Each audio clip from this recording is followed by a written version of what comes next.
Can you hear me now?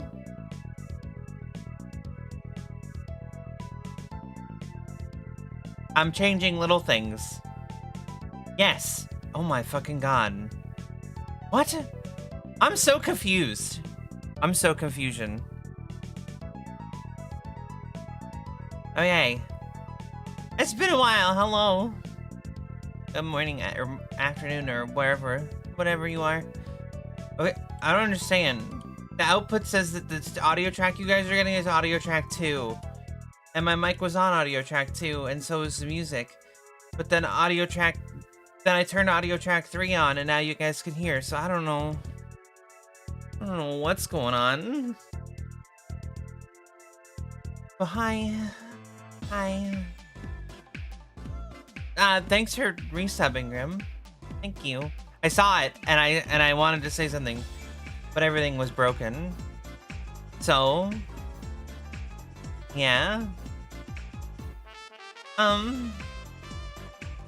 It's been a long time since I've been on stream. It's been a while. Thank you, Grim, for gifting a sub to Hand of Fate. Not really. No, I've been gone for a while. And now, of course, today I woke up and like my sinuses feel like they're gonna explode into my face and my throat hurt. So I feel kind of like crap today, but it's been too long and I've been meaning to come back. And thank you for gifting a sub to my moderator.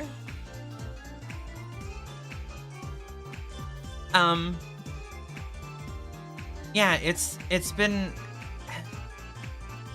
I don't know. I'm very dying today. And I've been like, obviously you guys know I haven't streamed for a while. It's been like almost a month.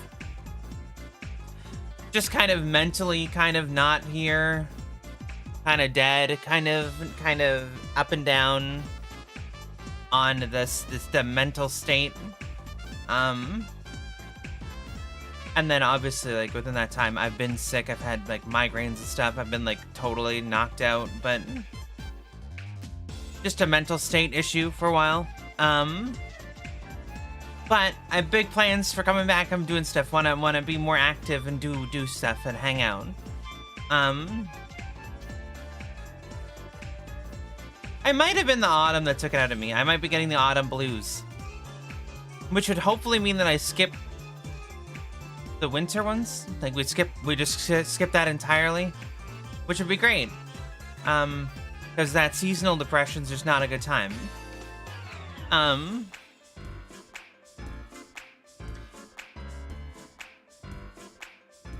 Because we got a lot of work to do. Like we're doing this challenge to beat all the PS2 games, and literally we've beaten one. There's like 1,000 on our current just North America list, and we've beaten one game, and it's been like over a month. Like we got a lot of work to do. We still gotta beat Mace Griffin. We still gotta beat The Sims. I am working on stuff for those, for the YouTube channel. I'm kind of creatively stuck. I don't know what exactly to do with the YouTube channel. I want to make it a place for like entertaining content and stuff, and I'd love to do like retro gaming style content there. Because that's the kind of stuff we can do there. But like I don't know, mentally I'm stuck in a place where I don't know what to do with it. And I just gotta kind of figure it out.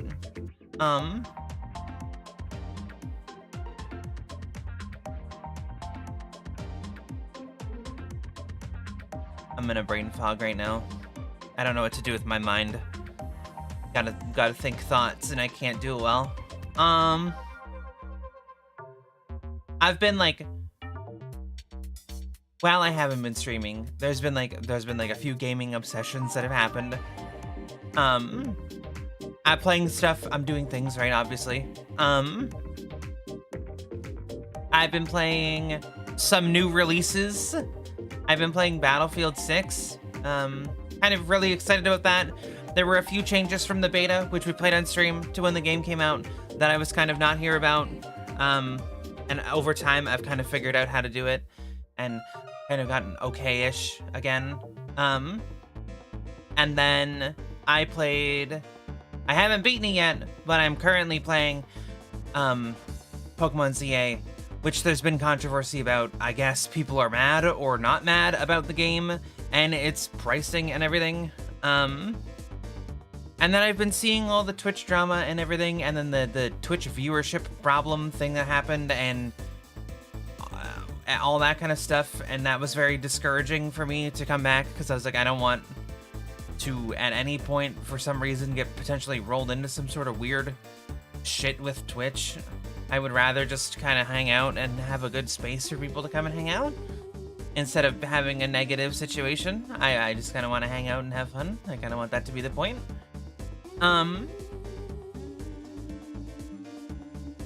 But we do say negative things on here sometimes when we talk about Nintendo a lot recently. In like recent discussions about video gaming, Nintendo has been a fucking target for me. I don't know why. I love like some of the stuff that they do, but the new console is just not. The Switch 2 is not it.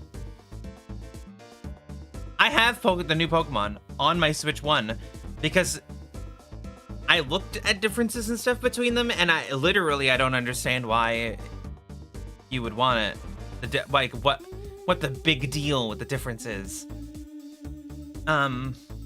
People complained a lot. I see complaints a lot about this new Pokemon game.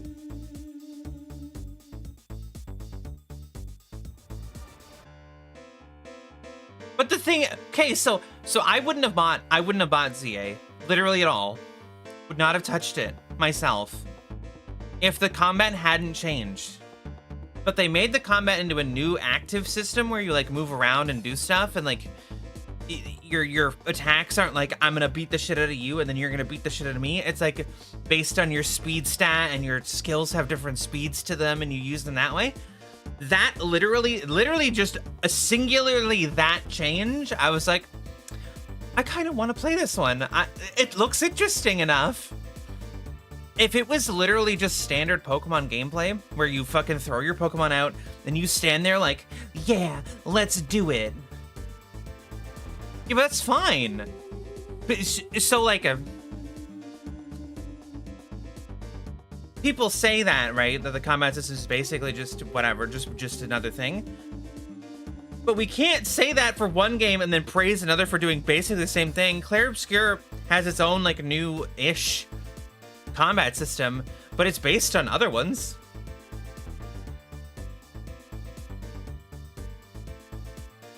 So many people are talking about ZA. They're like, the world's not big enough, and the graphics are so bad. And first of all, this is the best looking Pokemon game we've had in a bit.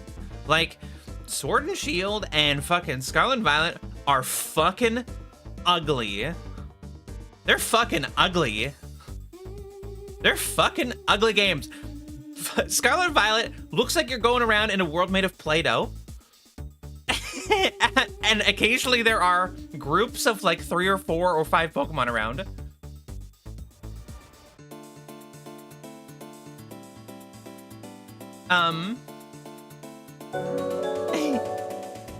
Thank you, Grim, for gifting another sub.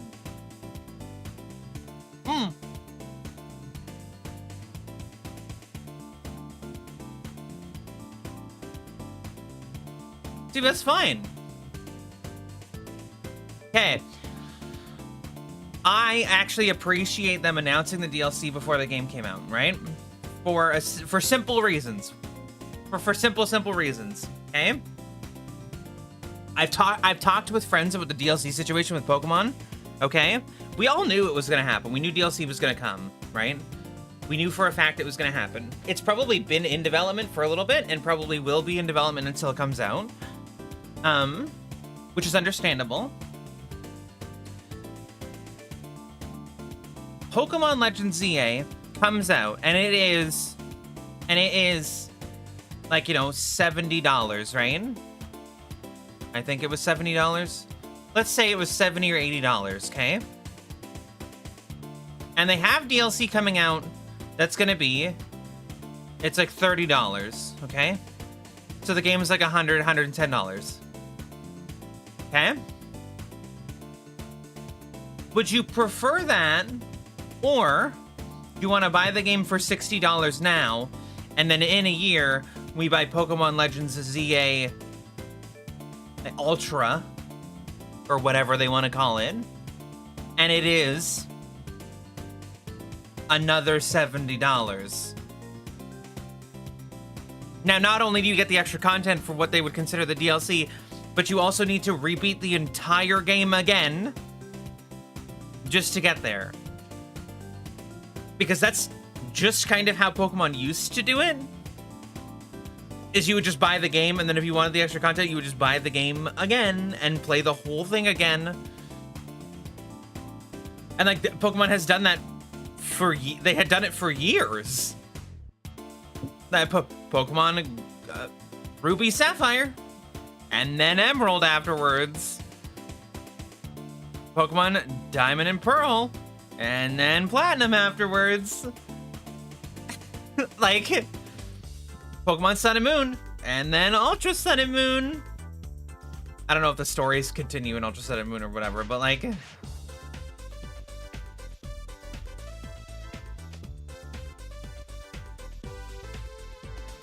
Why are we giving Nintendo a pass for the same things that Ubisoft and EA?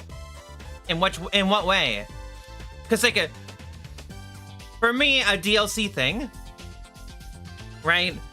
There's a point before production. There's a point before the game comes out where DLC is, to me, acceptable. Because there's a point in production when you're making a game where you stop, where the game is finished, right? Where you're like, this is the end, and we're gonna start making extra content that's gonna come out after, right?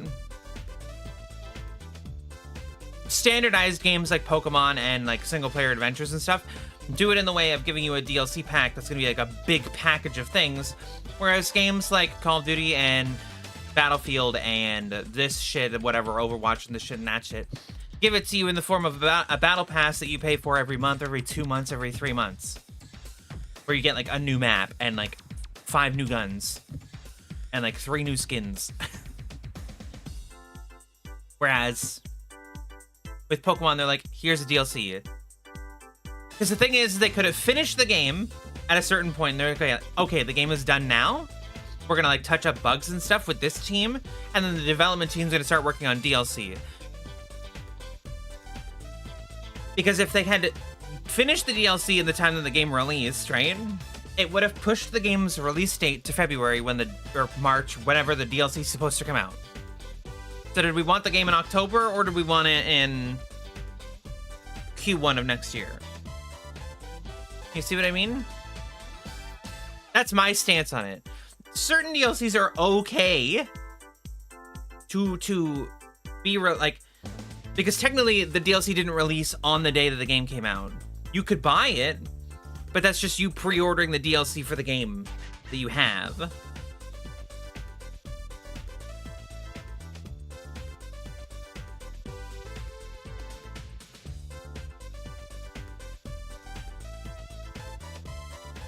So, for me...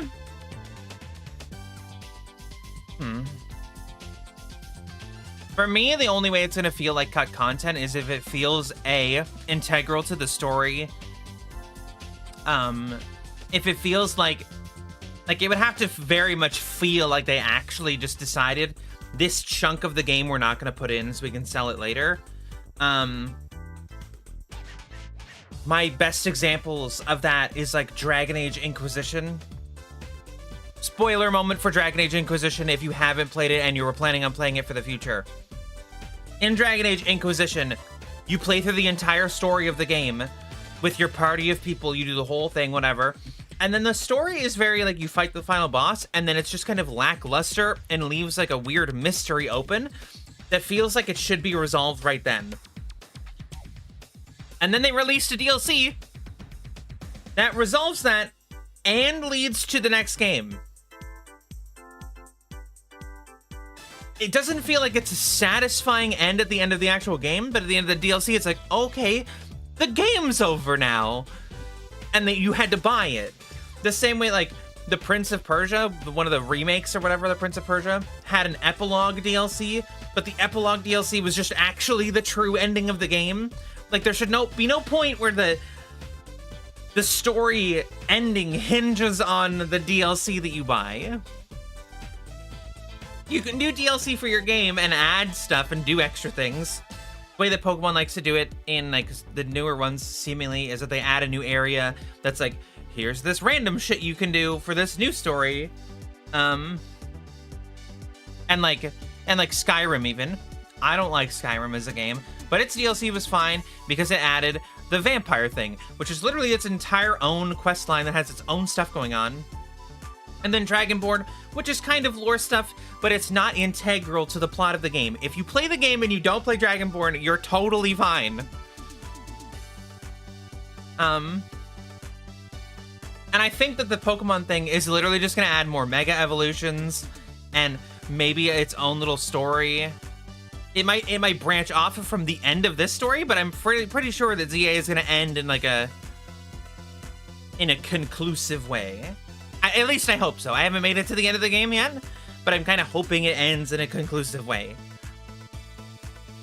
But I'm okay with DLC being like a thing before, because them announcing it is just saying that they are making it. Like, I can almost guarantee you that Silk Song's gonna have a DLC. Like Hollow Knight Silk Song, which I ended up beating off stream. It's gonna have a DLC. They just haven't announced it yet. Like, it's gonna come. It might take them a bit longer, but it seems to take that team forever to make anything. Just because they take their time, whereas Game Freak is like a mega huge corporation, can make games pretty fast. So like, I can give you a pass on making your DLC, and I can give you a pass on releasing that you're making DLC at the start of your game, and that it would come out, this would be 5-6 months from the release of the game. I can give you a pass for that, as long as it doesn't feel like crap, I guess.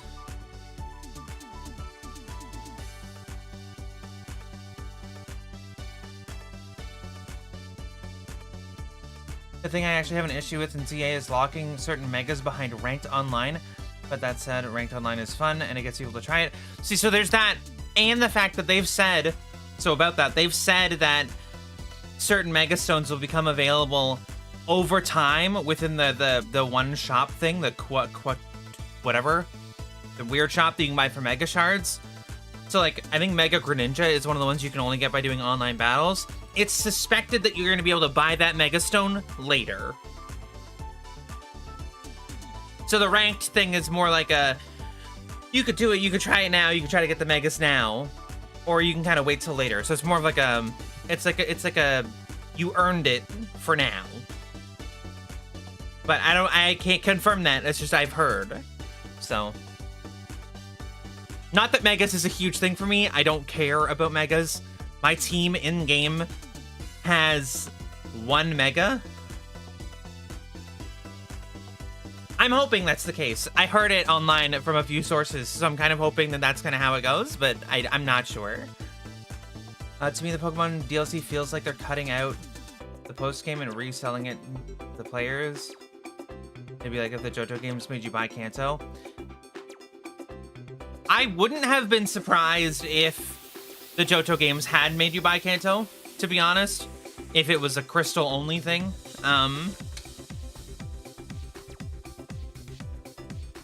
It feels very like that. I don't know what the DLC's about. I know that you get Mega Raichus. So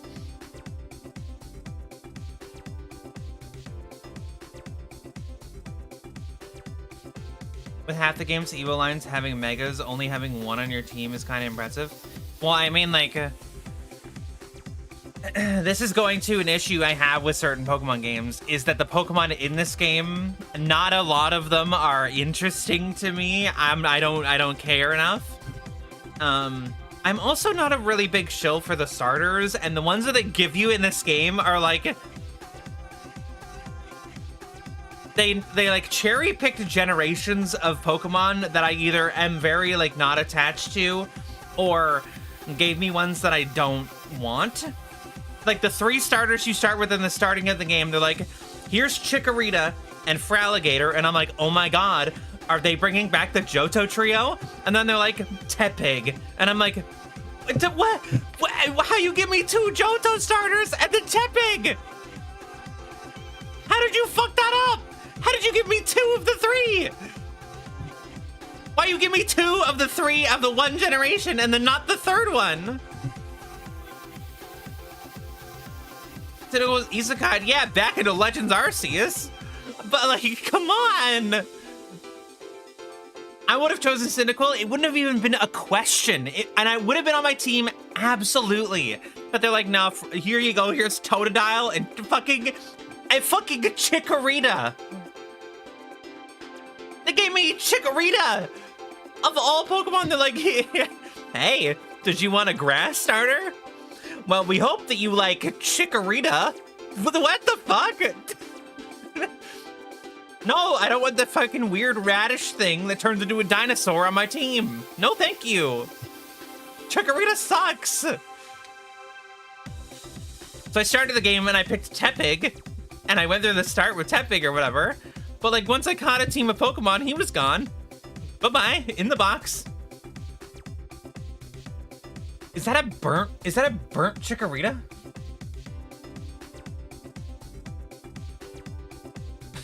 What the fuck?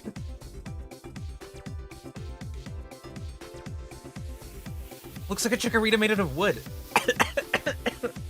Choking on my coffee. And then of course you get the other starters, right? You get the Kanto starter, so you get Charmander and Squirtle and Bulbasaur. Sure, I could use one of them. I could, but I don't want to. I picked Squirtle because the rescue Squirtle from the anime with the sunglasses is the best starter ever. And I'm not picking Charizard. I think Charizard's overrated because I don't want it. So I just was like, fuck that. And then I didn't want Bulbasaur.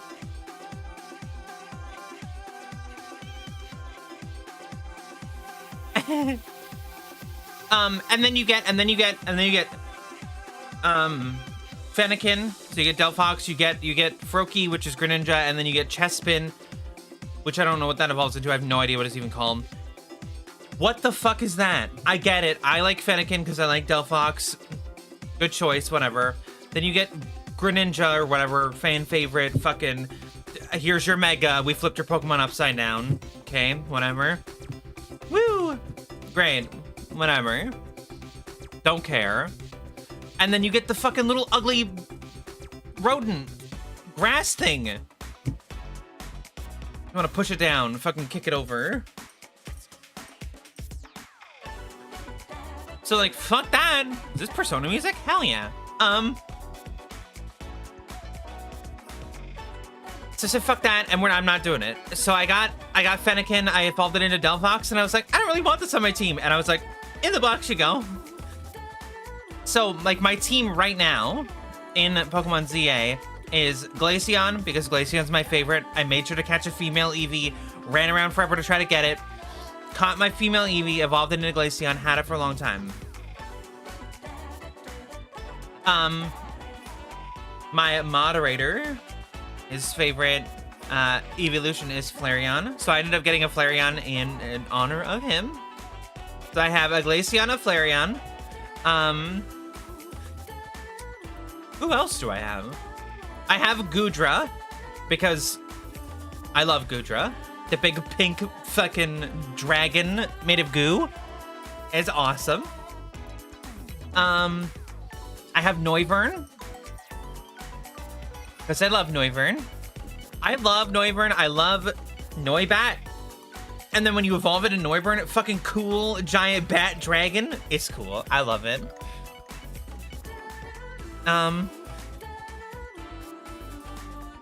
What else do I have? I'm gonna check my team right now. Oh, I have Roserade and I have Dedenne. Because Dedenne is the best Pikachu. Fight me. People are gonna be like, but Mega Raichu or But Pikachu, but Emolga or fucking, I don't know what the other ones are. No, wrong. Dedenne is literally, they were like, we want a mouse, an electric mouse Pokemon. And they made Dedenne, and it looks like a mouse, and bam, electric mouse. It was perfect. And it's a fairy, so it works. I wanted Roserade because I wanted a grass type, but I also like it. I kind of like it. So yeah, I got 2 evolutions, Noivern, Goodra, Dedenne, Roserade. So I don't have any Megas. I thought I had one because I used to have Banette. But I got rid of Banette, so changing it for Roserade. So now I don't have any, I have no Megas.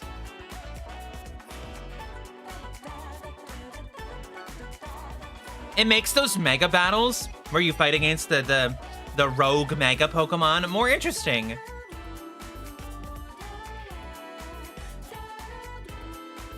I like Pokemon's gimmicks, right? Pokemon has had gimmicks, right, for every, it's been now every gen since X and Y. Every single one has had like the, here's the gimmick mechanic for this game. Megas is not my least favorite, but it is close. My least favorite, like, weird-ass mechanic that they added was terastallizing. Not only does it look stupid, but I just think it is dumb. Like, how the fuck does that even make sense? In lore, in Pokemon lore, what the fuck is that? I'm terastallizing my Charizard to be flying type. Great, now you have a fucking fire flying Pokemon.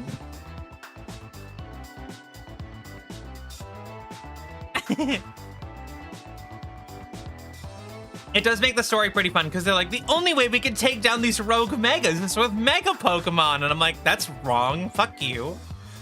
I'm not doing that. But yeah, Terastallization's my least favorite. I think it's Terastallization, Megas, Gigantamax, and then Z-Moves. I think Z-Moves is my favorite of the mechanics they added because I'm totally fine with Pokemon having signature moves. For me, that's totally okay.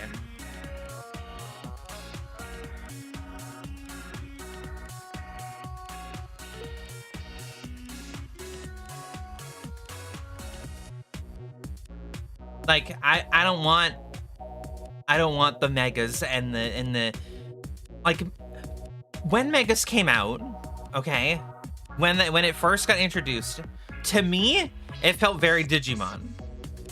It wasn't like a Pokemon thing.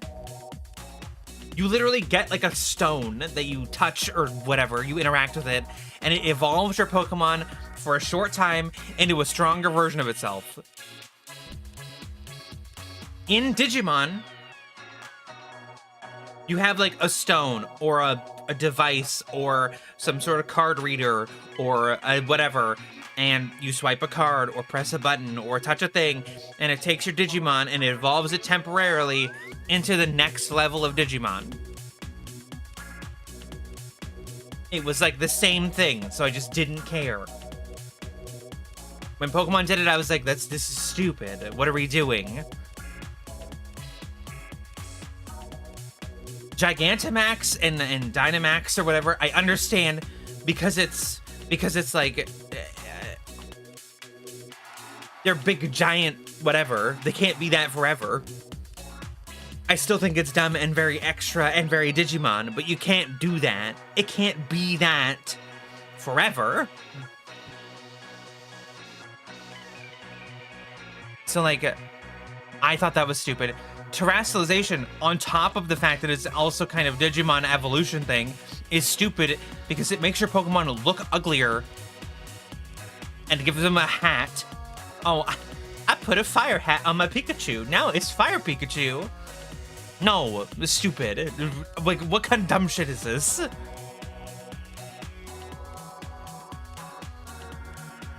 Like, are we for real? Are we for real right now? I'm gonna put my fire hat on my little Pikachu. Boop. Now it's Fire 2. Wrong. Incorrect. But like the Z moves. And you gotta realize how big of a statement that is for me, right? Because the Z moves came out in Sun and Moon, and Sun and Moon may be the worst, for me, the worst Pokemon games that have ever been created in all of history. They're the worst. I don't care that they took the gyms out and added island trials or whatever. I care that I started to play the game. I never beat it, by the way. I care because I don't want to go to a town and Hao is gonna come up to me and go, hey, did you know that the one building in town that looks different is the Pokemon Center and the Pokemart? Every fucking time I go into a town. No, shut up. Go the fuck away. I know what I'm doing. I'm not an idiot. Even a child would know that the one building that looks like the Pokemon Center is obviously the Pokemon Center after being told in every town. You don't have to tell them every time. Hey, if you see a building that looks like that, it's a Pokemon Center. Done. Never talk about it again. That's it. Like, come on.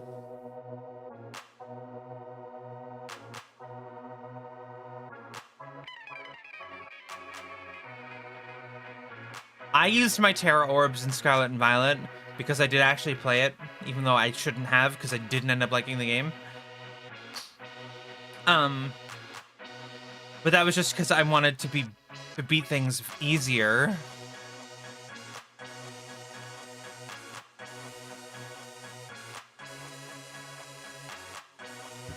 I think Pokemon is in a weird state right now. And for me, what I'm learning is that I think that maybe the mainline games aren't it for me. Like Sun and Moon I didn't like. Sword and Shield I thought was fairly bad. Scarlet and Violet I thought was terrible, right?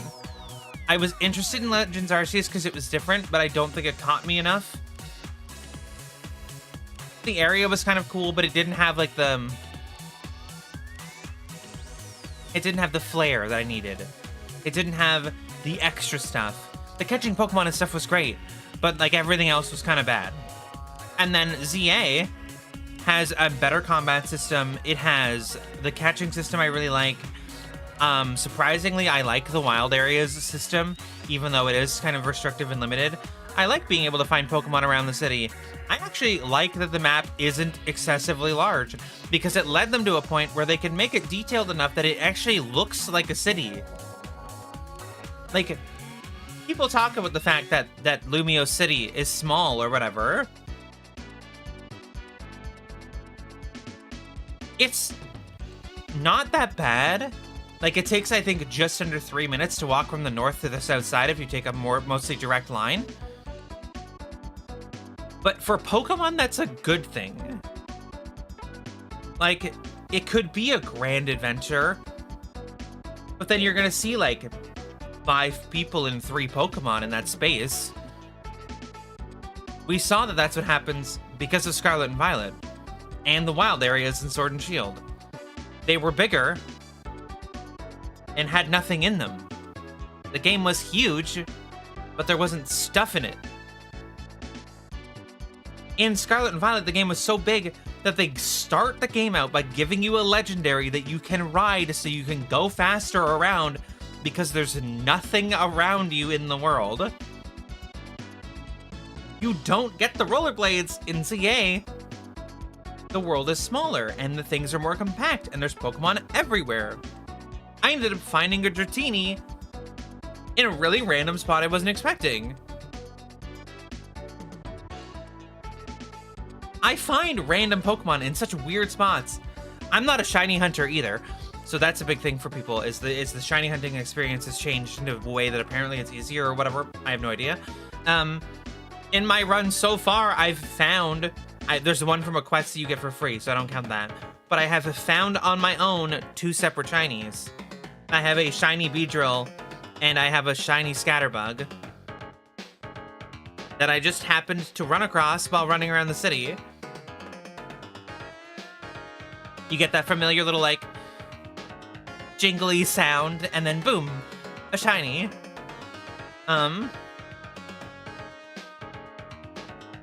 Like, another thing is, like, I'm never a Dex person. I don't care what the Pokedex. I don't care if it's full. I don't care if I get everything. I don't care if I look at everything. I don't care if I even see every Pokemon in the game. I want to get the ones that I want and then beat the game with it. I have not left a wild area in this game until I had every Pokemon in that area. Like, I want to catch everything in this game because for me, it feels better.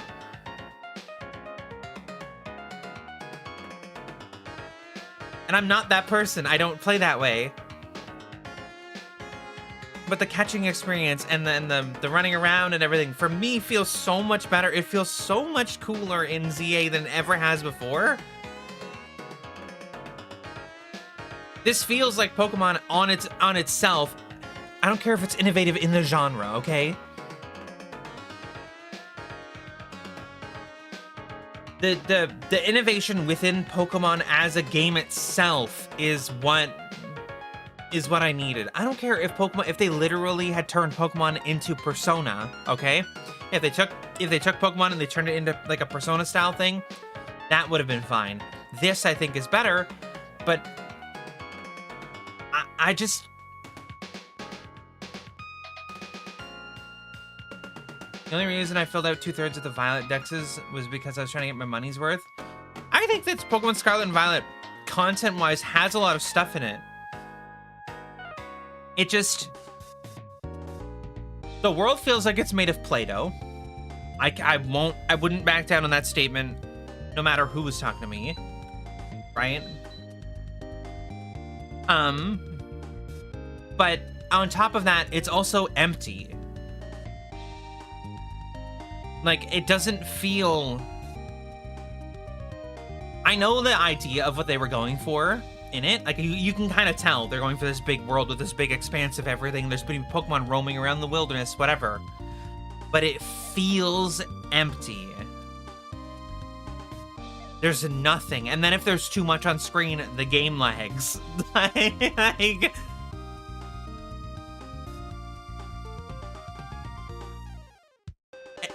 For me, Scarlet and Violet, for me, isn't worth it as a Pokemon game.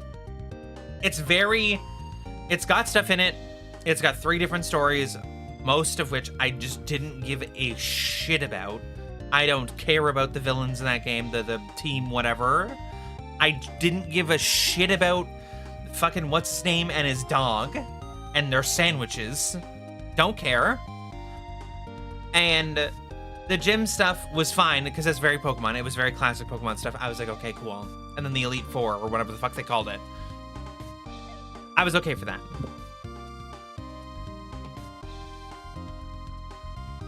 But, like, even, like, Sword and Shield had, like, the gym system, and that was fine. But there wasn't, like, anything in it to do.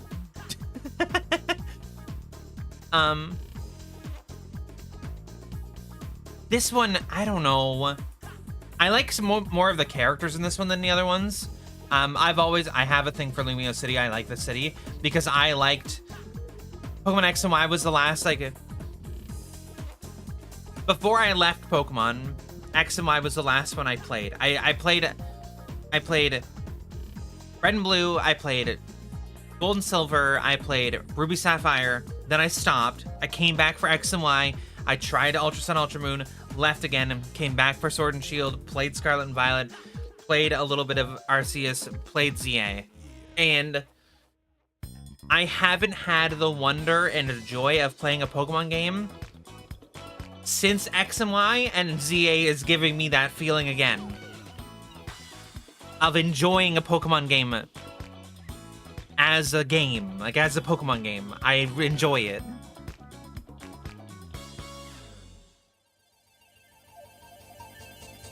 there's just something there. And the fact that, like, so they came out with like, apparently the budget leaked. Okay, Scarlet Violet was $20 million game, which in the sphere of gaming is very cheap.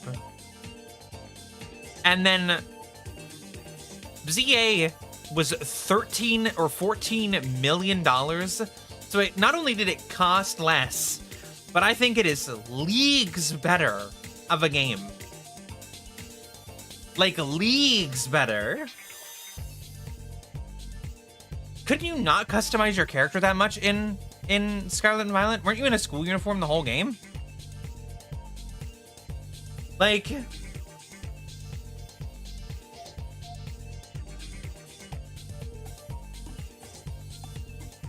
very few of Scarlet and Violet's gyms actually felt like gyms. They felt more like they were designed to be gauntlets rather than any kind of puzzle or challenge. I don't mind about the puzzle. I don't need the gym to be a puzzle or anything. What I want when I'm playing a Pokemon game, I want the gym system. I like it. I think it's fun. The Z to A challenge thing in the new one, I kind of like it as a difference, because it's not a gym thing, because you're not in an entire region, you're literally in the city. So this new thing I think is interesting. I think that they took an interesting turn with the game. My favorite puzzles in ZA: Rock Smash and Parkour. I mean, that is most of the puzzles. You were in one of 4 school uniforms unless you bought the DLC. What? How is it? How do we do this in Pokemon? How do you go from X and Y, right? Where you could go to shops in X and Y and buy clothes and change what you wear or whatever. Customize your trainer to be whoever you want. To the next game. I don't know if you could customize an Ultra Sun, Ultra Moon. Probably not that much, if at all. And then Sword and Shield, if you could, you couldn't do it very much. And then Scarlet Violet, you had school uniforms. And then in ZA, you're back to the X and Y style where you can go and buy clothes and customize your trainer. Like, I've seen, like, I've played it with friends. I've watched other friends play it. I've seen their trainers. Every single one of our trainers looks very distinctly different, even though face options wise, there's only like a few faces you could even make. But we all look distinctly different. We're all different trainers.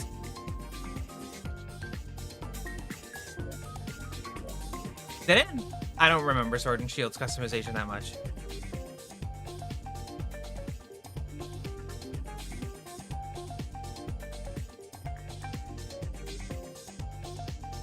Sword and Shield's basically ZA. See, but they need them.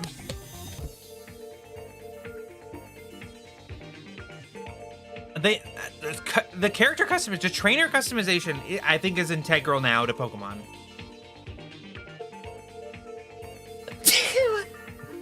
Well, that's me. On top of like you getting to customize your team to be the team that you want, you have the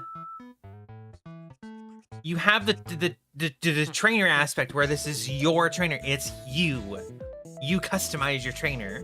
And that's, to me, I think a huge thing within the games now. Oh, my glasses are gone. Holy shit, I haven't seen my face like this in forever.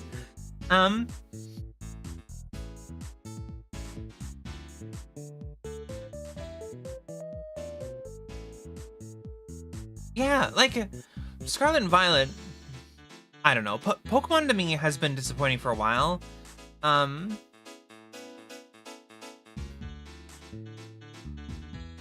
Exactly. If Pokemon TCG, like I think it's Pokemon TCG Online, the literally playing the card game on the computer, if that can have character customization for a character you basically never see while playing the entire game, Pokemon has to be able to have it in the games itself. Like, it has to, right? It can't... You can't just cut it out. That's so random. Like... I played the Pokemon TCG Online. I've played it, like, a decent amount. It's fun. I know that people play TCG Pocket or whatever. That wasn't a thing for me. I like the full game. But you can customize your character. You should be able to customize your character in the console games. Like, come on. I get it, back in the day we couldn't because they were literally sprites that they made individually. But like after a certain point where they're 3D models and stuff, like, especially if you're only gonna give me like 230 Pokemon out of the 1,000 that are in the series.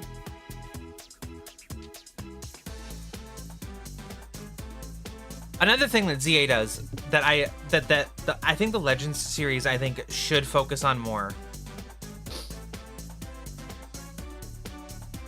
I think that if they want to add new Pokemon to the game, right? I think that the mainline series should focus on that, like Scarlet Violet, Sword and Shield, Sun and Moon. Those games, like the next ones, the Sea and Sky or whatever the fuck the new ones are supposed to be. Those ones, if they're gonna add new Pokemon, if they're gonna add a new 90 Pokemon or 105 Pokemon or whatever they're gonna add or whatever, put that in those games, okay? Take those ideas and put them in the mainline games. Keep the Legends games as a side series that is a full thing. Keep the new combat system you made in CA because I think it's fantastic. Keep the capture thing that you've had since Arceus or whatever. Keep those. And then don't add new Pokemon. Don't innovate and add new things. Don't make the new Pokemon. Take Pokemon from the reserve of the 1,000 Pokemon that you have, right? And make a game either in a new region, in a revamped version of an old region, and make your game more about a different experience from the regular games. Like, make it its own separate style, so Legends can always be a different thing. Because, like, even the old one, like the Legends Arceus, the old one, not even that old, Legends Arceus is different from Pokemon because it's not about going to the gyms and beating the gym leaders. It's about going and fighting these weird super Pokemon, and then I think you fight people occasionally, but it's not like go beat the 8 gyms and then fight the Elite Four. It's not like that. It's its own like thing. And then ZA is about the Z to A tournament and the Rogue Megas. It's its own thing, but it both take place in a region we've been to before. One in the far past, one in the present, but like different because it's not the whole region, it's just the one city. And I think if they do that with the Legends series, I think I will probably always play the Legends games, and probably unless the new actual Pokemon games change up the formula, I don't think I'll go back to playing the regular Pokemon again. I think I'm kind of done with that now. As much as Pokemon was a huge thing in my childhood, and how I grew up with it and stuff, I think that mainline Pokemon is done for me. I mix on it one hand, adding a few new Pokemon or even regional variants in Legendary Arceus. Give it more.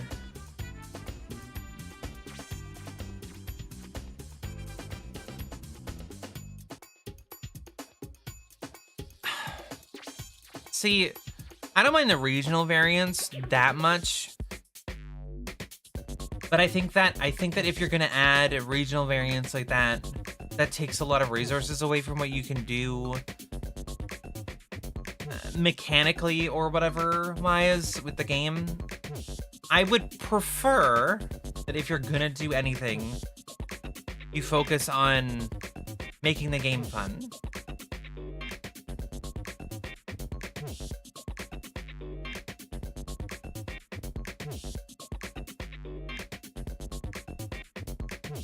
I think that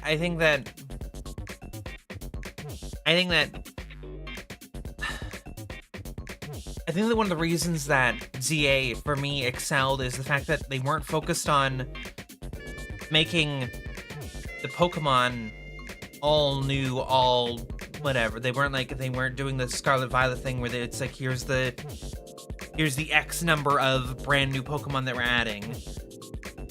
Because I think that detracts from the development time.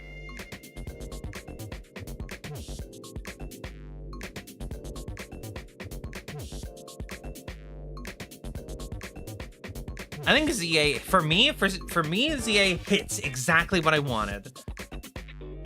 What I wanted out of a Pokemon game was for it to feel new. You know how so many games nowadays aren't creative in how they develop and how they make things? Like, certain games it's harder than others, right? But like, I'm never gonna play a fighting game where I pick up a brand new fighting game and it feels new. It might feel smoother, it might feel easier or whatever, but it's not gonna feel, there's gonna be nothing new. It's gonna feel like if I picked up the next Street Fighter or whatever, it's gonna feel like Street Fighter, which is a good thing, but also a bad thing, because it's not gonna be different, it's gonna be the same. Or like Call of Duty. One of my biggest complaints with Call of Duty over the years is that Call of Duty has literally been the same for X number of years, and it's literally just going to be Call of Duty again. It's gonna be the same.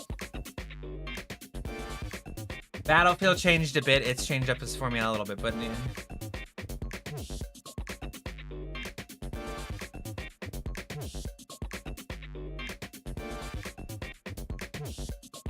Direct movement control?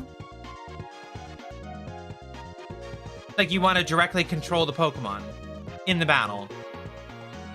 It's, if I'm reading that right. Right? That's something that I've wanted. Yeah, that's something that I've wanted, is like you throw your Pokemon out and then you control the Pokemon itself in the battle. This basically could have had that. The weird thing is that you control the trainer and the Pokemon slightly follows you, and then you direct it to use attacks, and it either needs to run up to the other thing or stand in a spot sort of near you, but not that far. So you're right, they're almost there with that. I would have liked that. Sorry, the dog is distracting me. Lay down, honey. Okay, you can lie down.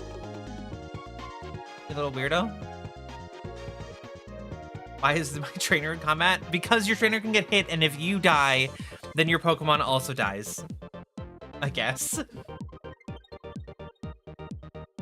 You can't Ash Ketchum it and die in every movie, and then your Pokemon saves you. No, you just die and you go to the Pokemon Center. Because for some reason, at the Pokemon Center, they can also heal you. Call of Duty did change. They decided to make the stupid decision of going from a gritty FPS to change into the kind of game where you can have Beavis and Butt going into shit out with Nicki Minaj. Yeah, that's true.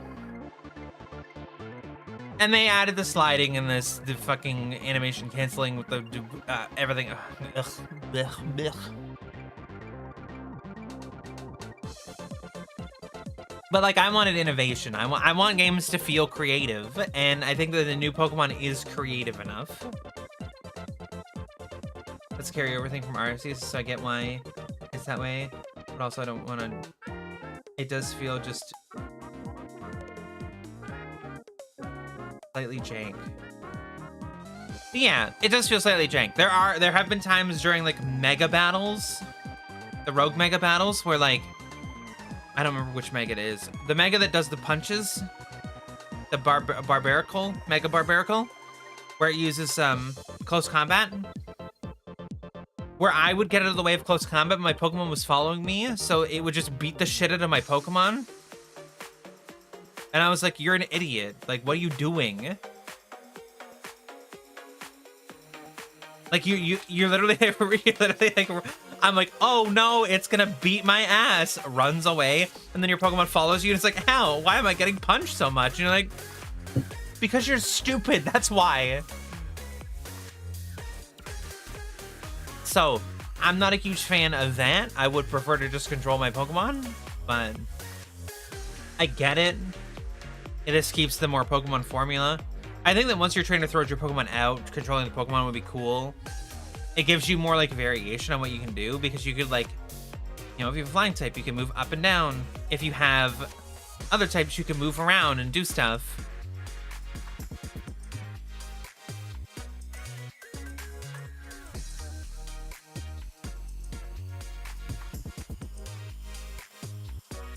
It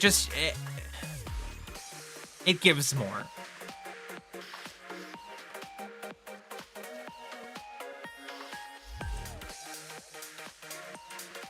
There's more going on.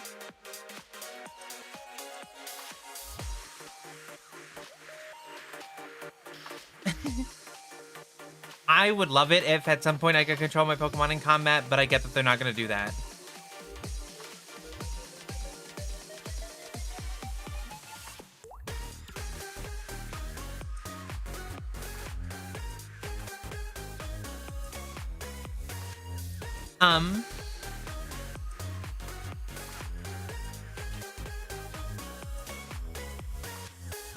But I think Pokemon's in a good spot.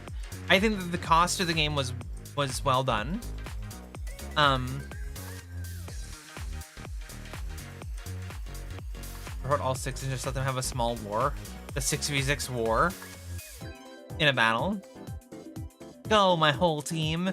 They're like, what move do I use? And you're like, I can't pick more than one at a time, so sorry. you're screwed. I can't direct all 6 of you. I'm too confused. My little child brain can't do it. You know that some weird YouTuber would be like, let's do a challenge where we use 6 Magikarps. If you could do battles like that. Even though, since there's not power points anymore, you can't use struggle anymore, right? So can Magikarp just actually not do any damage? Is it just kind of screwed?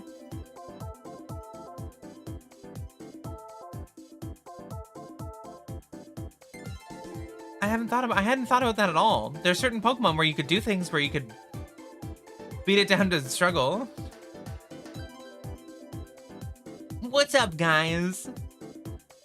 Until it learns Tackle. Does Magikarp learn Tackle? Inserts Alpha Rad. God damn it.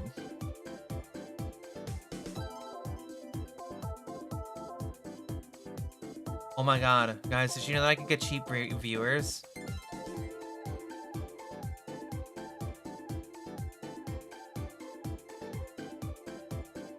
A bot came in and asked if I wanted to get cheap viewers on whatever.com.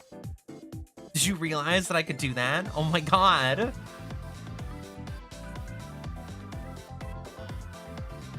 Also, I'm looking at Magikarp right now to see when it learns moves. Oh my god.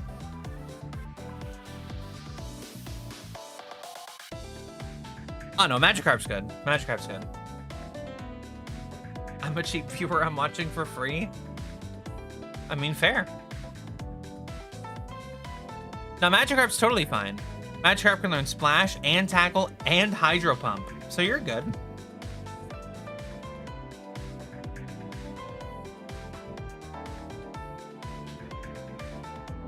Now, in ZA, you can get Hydro Pump, so you're good. You're good. You got it. With a special attack stat of 15, you're good.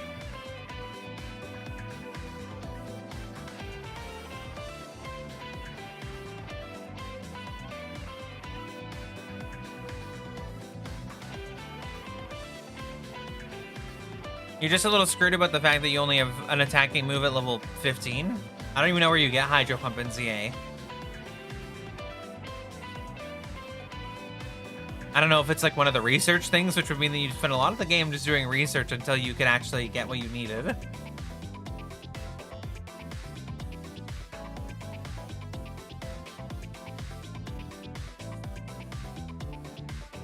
Is accuracy not a thing in ZA? Are all moves 100% accurate? Hydro Pump is on the Alpha Magikarp. I have a Hydro Pump? I caught the Alpha Magikarp for the side quest. Do I give it to him? Do I keep it? I think I keep it. If I didn't, I can just catch another one, can I? So, who cares?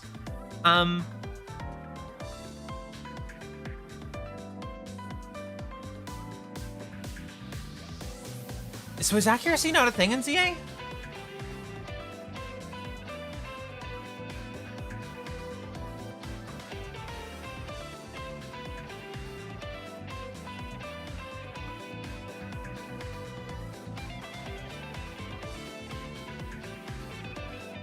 Oh. Is that just because every move has a chance to miss?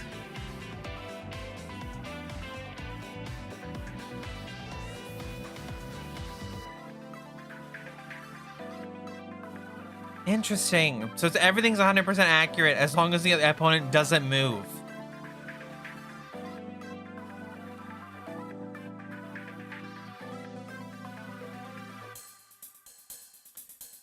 Interesting. I did not realize. That is a very interesting mechanic. That makes certain moves much better. And I guess that they took out the insta-kill moves, because that would be crazy disgusting.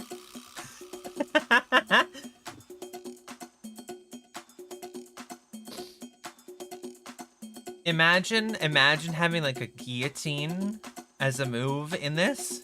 You've got like a Kingler with a guillotine. It just walks over and it's like, blah, your Pokemon's dead. Yeah, do one of the rogue mega fights and you just guillotine and kill it instantly. Like, gross. What are the other insta-kill moves? I don't remember any of them. I know guillotine, and that's it. Also, I don't know if it's just me. Is there a lack of water types in this game? I feel like there's a distinct lack of water types in ZA. There's Magikarp, Gyarados. There's Staryu, Starmie. There's Fraligator. There's Greninja. There's Squirtle. There's Sharpedo. Is Barbaracle water type? I think it's water rock type, right? Barbaracle? I don't know. For me, it's felt like there haven't been like any water types. But maybe that's just because I hate all of them. The Slowpoke line. Relative to usual, it feels that way, yeah?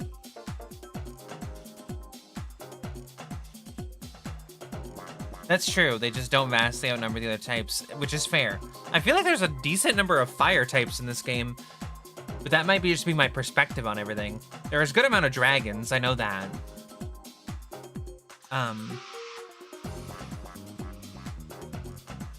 I haven't felt like I have enough choices for grass types, which is why I have Roserade.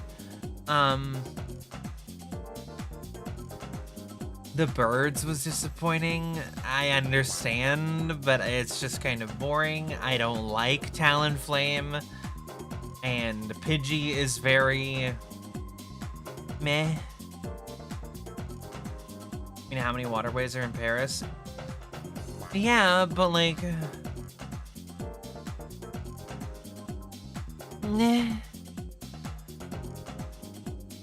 They could have put more than just like a Magikarp in the water.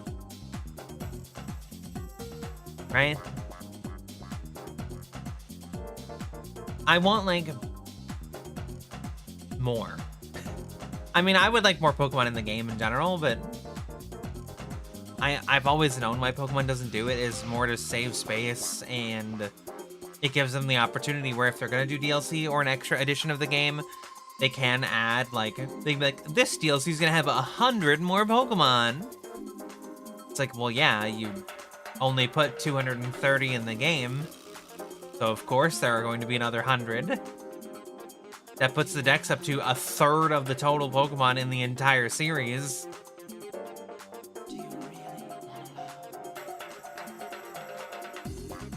I hate the elemental monkeys. Thanks for gifting another sub, Grim. I just bit my tongue while I said that. But I hate the elemental monkeys. I hate Pansage and Panseer and Panpour. And thank you for gifting another sub to Nightbot. Very deserved. Nightbot needs the help. Forget Nightbot. You're right. You can't forget Nightbot. They'll feel left out. Yeah, I don't know. Pokemon. I think that ZA is at a good point. I think ZA is a step in the right direction for the Pokemon Company. And I think that the next one that comes out, the Sea and Sky, or whatever the leak was about the next one, will be a step backwards, in my opinion. I think it's going to be less. I think it's going to be less than the game that had previously come out. I think that ZA, even though the map is, quote, small, that the next one will feel like a step backwards. I do appreciate that Pokemon made ZA for the Switch 1 and the Switch 2. I personally, so far, still think that the Switch 2 is a waste of money.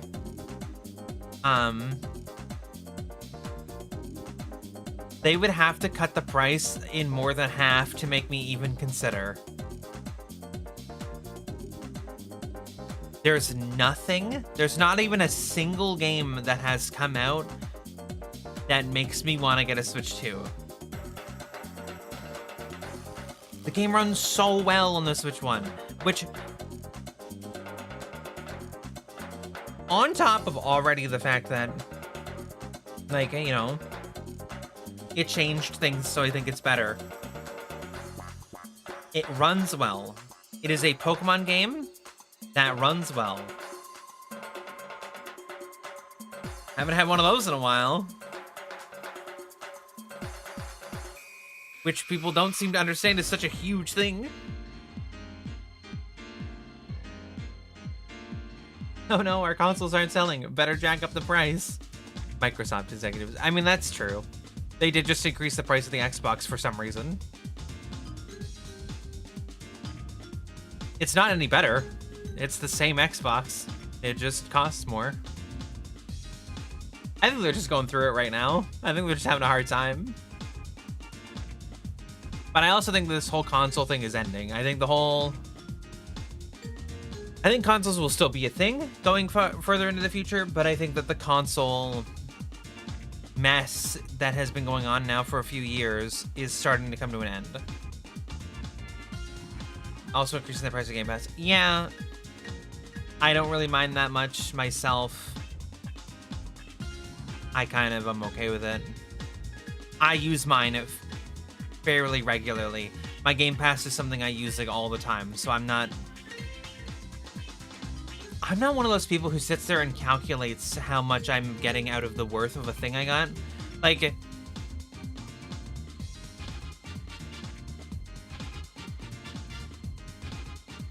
Game Pass for me, right? There's people who have like Crunchyroll and Netflix and this and that and this and that and this and that and this and that, right? I don't have any of that shit. I have Game Pass, and that's kind of it. If I want to watch stuff, like if I wanted to watch, like, you know, content that would keep me entertained for a while, I'm probably gonna watch like a YouTube video or something, to be honest. So that's free. So I'm not gonna watch Netflix. No thanks. Unless there's like specifically a show I want to watch that's coming out on a specific service, I'm probably just gonna watch YouTube. Which is why Game Pass is fine for me, because I don't pay for anything else. I just pay for Game Pass, and it's a huge library of games I get to play for free. So I won't complain. I mean, it's not like they're charging me for Nintendo Switch Online, which I don't care how little that is a year. Playing my Switch games online shouldn't cost me money. I thought we were done with this kind of shit. Like, how fucking dumb is that? What do you mean I have to pay for Nintendo Switch Online? If you want to make me pay a premium for something, make me pay for like a Game Pass for retro Nintendo games and have that be the thing I pay for. I don't need to pay to play my Nintendo games online. Are you kidding me? You can't play Mario Kart online unless you pay us money. Bitch, why? What? You can't trade your Pokemon online unless you pay us. Why?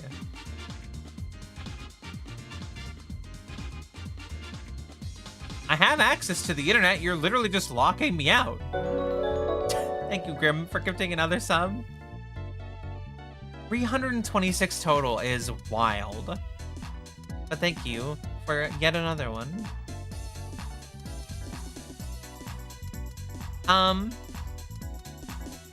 Speaking about, I don't know why gifting subs reminded me of this. We're streaming every day this week. We're going today, tomorrow, Thursday, Friday. We're doing the whole week. I'm not missing a day this week, and then next week we're gonna do Monday to Thursday. I think we have Monday to Thursday fine. I don't think I have any other plans. I'll let you guys know on Discord if that happens. But we're streaming every day this week. We're doing it for fun. We're gonna have fun. We're gonna play games and stuff. We are doing a Halloween stream on Halloween specifically too. I'm gonna play spooky game. We might play another spooky game or two if I can find short enough ones. We might play them this week. I might save us beating Mace Griffin for next week. Which I know is going to be the most entertaining thing for not only you guys, but also for me. Because I love Mace Griffin. Oh, and somebody asked when I was playing games, what was gonna happen if I was gonna, at the end of it all, do like a review style thing for the games. Currently, so keep in mind, currently, at this moment, I'm trying to make a schedule that's better for a mixture of life and streaming and making content. So streaming is its own thing, making content is its own thing, and then my own life obviously is its own thing.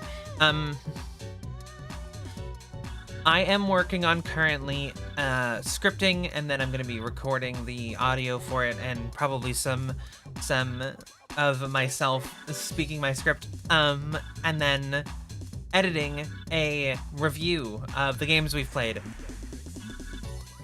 The idea is that we will play them live on stream. I will use the footage from that stream to then add to a video for the script for a sort of fun little review.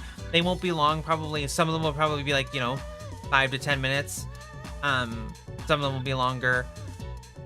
But YouTube videos are going to come out that are going to be reviews of the games we've played. So obviously there's going to be a pace to that where we have to play a game, I have to then write the review and edit it and everything, and then release it. So the pace of it will change depending on how long the games take us. I can say of the 3 games we've played, it may be surprising which one is my lowest score. I think I'm gonna do an out of 10 scoring system for the games. Based on the experience I had while playing it. So it's gonna be completely just my opinion. But I think at the end of each video, there's gonna be a scored system. So that at the end of the entire journey, if you guys want to go back and you want to see where specific games ranked within my ranking system, I think that it'll give a more accurate representation of what I feel like for each game. And then at certain points or whatever, maybe we can discuss it. We can talk about it. There's other stuff I want to do for the channel too. That'll depend. I'm gonna try to work on other things too. I want the channel to feel very... I'm a VTuber obviously, and I want to feel very VTuber-y, but at the same time, I want to stand out, and I want our stuff to be about gaming and about like retro gaming and stuff too, because I think that's fun, and I think that the retro gaming space is, yeah, it has a lot of people in it, but I think that I think there's a view that people are missing from there. We're missing some of the magic from retro gaming that we didn't have before. So I'm gonna try to add that little flair in.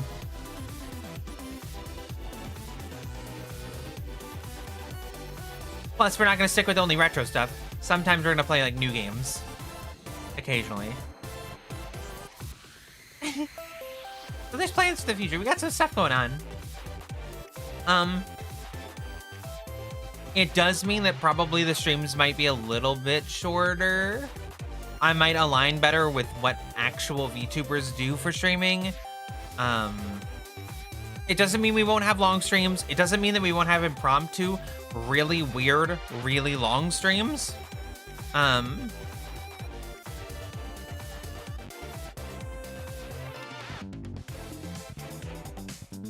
Yeah. I know that there's gonna be some weekends and stuff where I'm kind of bored by myself and want to stream, and I might just like pop a stream open and be like, hey, hi, we're here, we're doing stuff.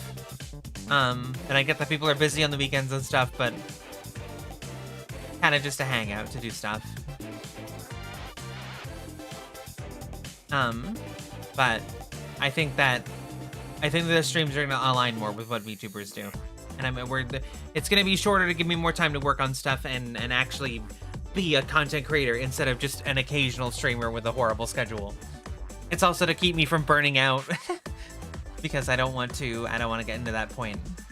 I would like to continuously do this and probably keep on the schedule I've set, you know, for once ever.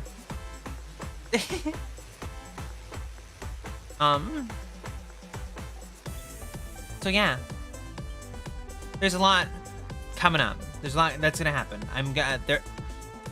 The content, like the end of this year into next year, I think it's gonna be a fantastic time for the stream. I think we're gonna have a fantastic time together.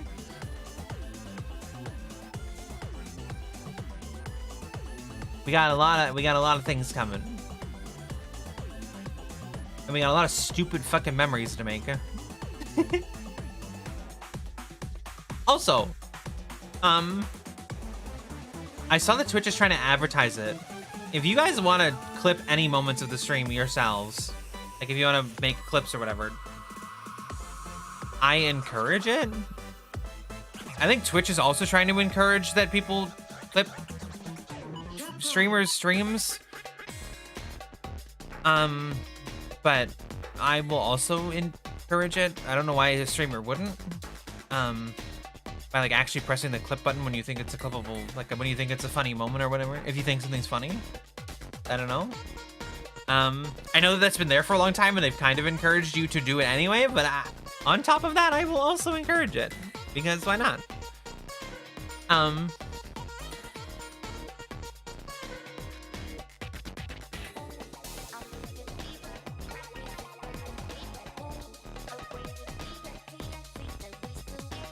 Have you ever been on a line of thinking and then it just completely just like shuts down?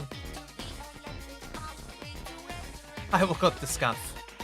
Thank you. We'll have a lot of that, especially in like in the year to come. If I become more consistent as a streamer, which I want to do, the scuff will be, it will come to us in multitudes. It will be multitudes of scuff. There's also a type of stream I would love to do in the future. Putting this out on the table. I would love to do hand cam streams of us doing like little crafty things. Be that like classic style crafty things, like, you know, whatever. Or like modding a console like live, or modding a controller live or whatever. I would love to do that kind of stuff on stream. That just requires a monetary investment from me, and I have to get to the point where I have the financial standing to do that.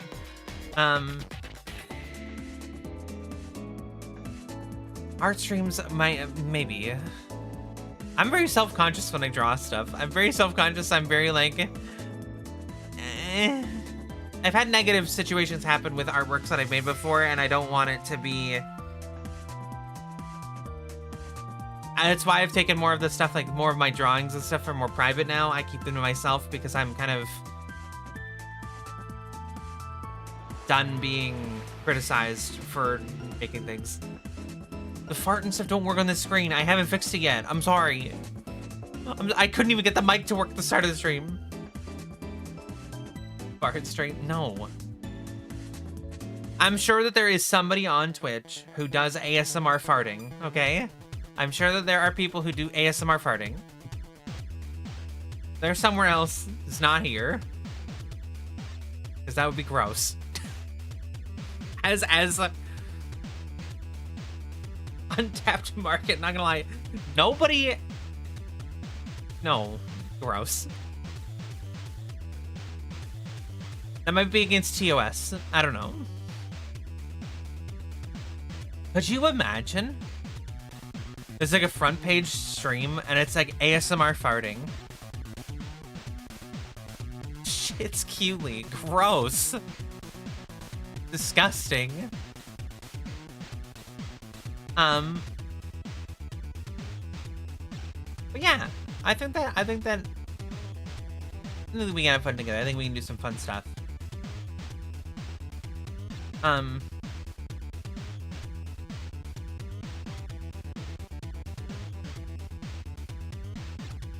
dying. My brain just turned off. South Park and Family Guy like to make fart jokes, and they're both really popular. I mean, that's true. They make the shitty, poopy fart jokes, and are apparently funny. I don't understand it, but okay. I'm not a South Park or Family Guy or American Dad enjoyer. Okay, have fun at work, Grim. It was nice having you.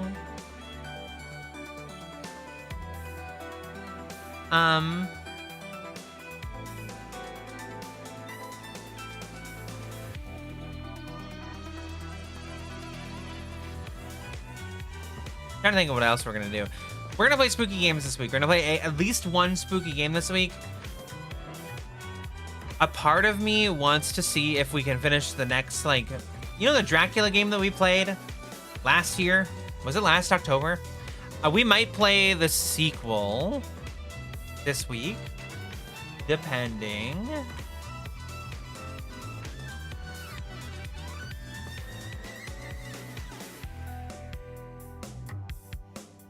You better say the right game. Listen.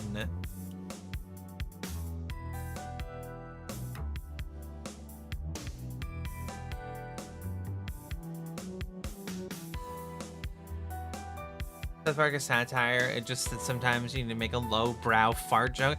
Yeah, I guess. South Park to me just isn't funny. I just don't care. I just don't think that it's... It's just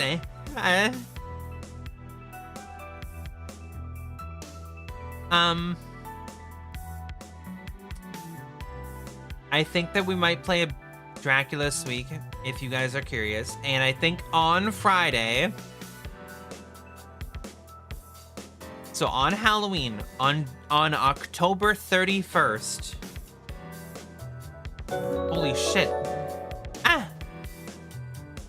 Thank you, Grim, for gifting 5 subs. I thought you laughed. Are we on a hype train? Or is that just, we're in a level 2 hype train? Oh no, is it gonna do all of them again? Oh no. There they are.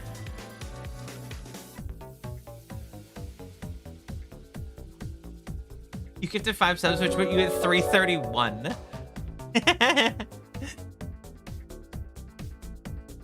The number is gonna astonish me, I think, forever.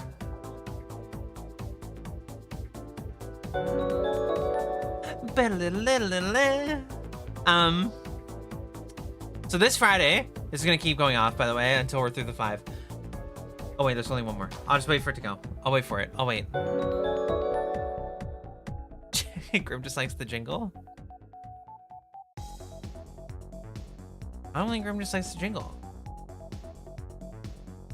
I think that might be it. Ah, gee, what the fuck? What the fuck is this? What is this one? Where did that one come from? Okay. Grim gifted 5 subs, and then both things were like, notifications now.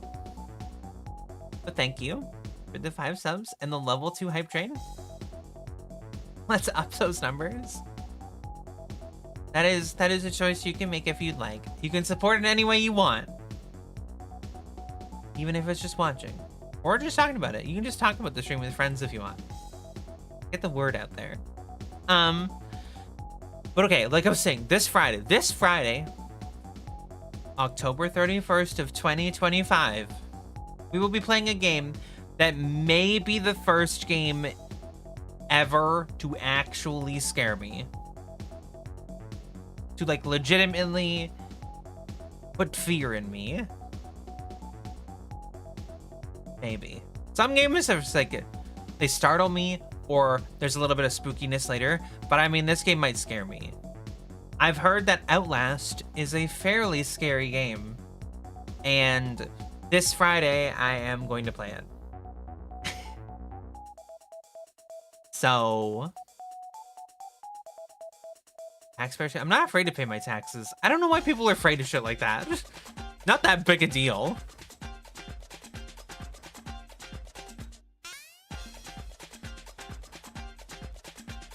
But yeah, I think we're gonna do Outlast this weekend. Oh, not this weekend, this Friday. The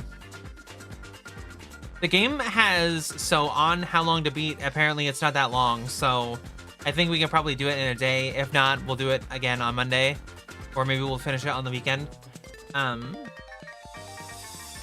that'll depend.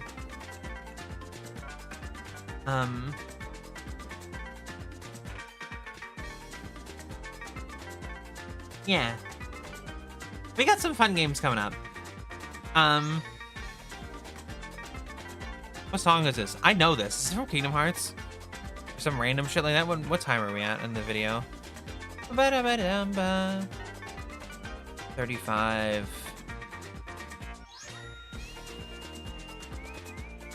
No, what the fuck are these from? No, this is Sonic 3D. This is Sonic 3. From the Sonic Gems collection. Bruh. Bruh. Kinda makes sense.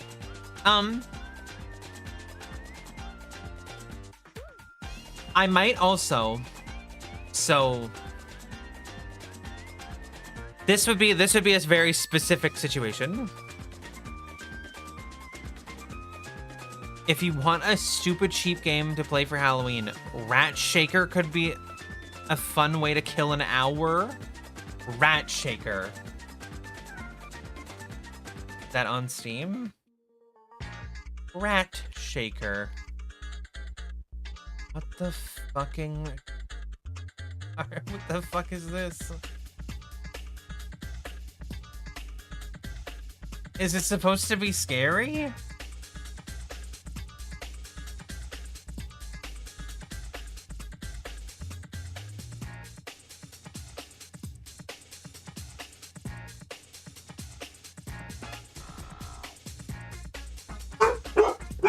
Jesus Christ. The dog just fucking ran out barking. What the hell was that? It looks interesting. Rat Shaker is a fun and quirky solution to all your rat problems. Hold on to the rat. Shake your arm and watch your problems disappear. How far can you go? What the fuck? We might play it one day this week. There's a chance. There's a chance. There's a chance.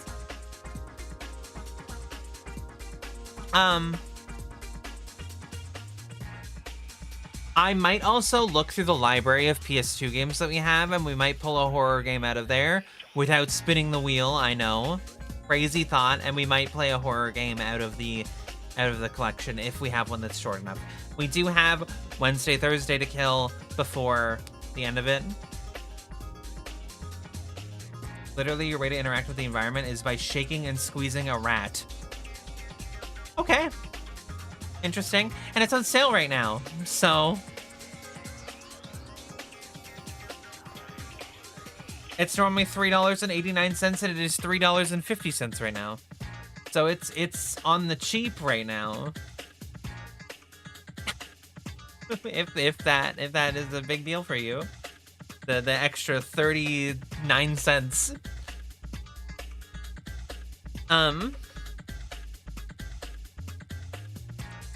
Yeah, so we got plans this week. Moving into November, we'll probably just play more like classic old game, whatever games from the PS2. We might play some modern stuff depending on what comes out or what I have or whatever.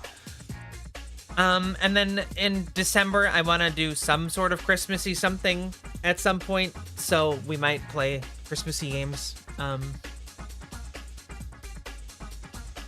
expect quality, just expect rodent-related frustration. Oh, if we play the squeezing rat game, I'm not going to expect anything of extreme quality. Don't worry. When I play cheap little games on Steam, I expect very little quality. But sometimes that makes for the best kind of games. So, my favorite of the apparently new genre of games called Friend Slop, which I don't understand how that's a thing and why it's called that, is Lethal Company, which was a fairly cheap game that is very stupid. I like the other ones. I like the other ones that everybody else likes, right? I like Lethal Company. I like Repo. Peak is pretty fun.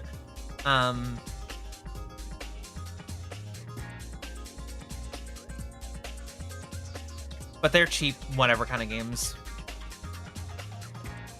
I like cheap whatever kind of games on Steam, actually. They're kind of more adventurous than a lot of other things. Also, some game demos on Steam are fucking fire, by the way. A lot of people neglect the demos section because they're like, I want a full game. The demo section can be kind of fire. I just got a demo the other day and played it a little bit, and it was actually cool as fuck. It's not in depth. It's not like it's crazy, whatever, but it's fun. It's a fun little time waster. I played the Toho Dystopia. That game, it's pretty fun. It's very like not in depth, but it's fun enough for now.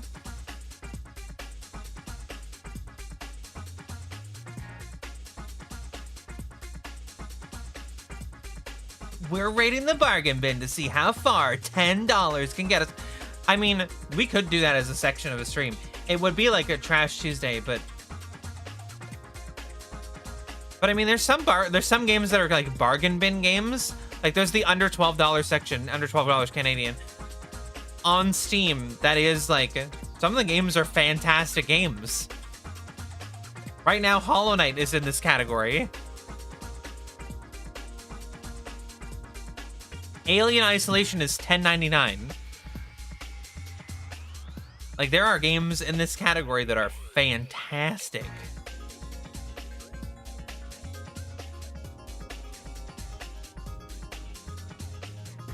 There's bargain bin games that are fantastic.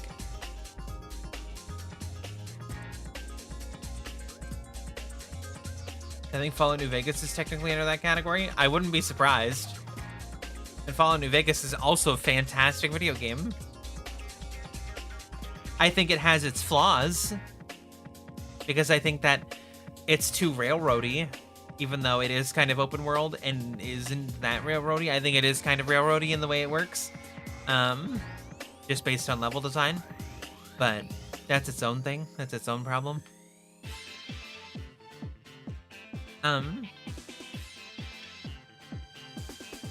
Yeah, bargain bin gaming. I think bargain bin gaming is the best it's ever been.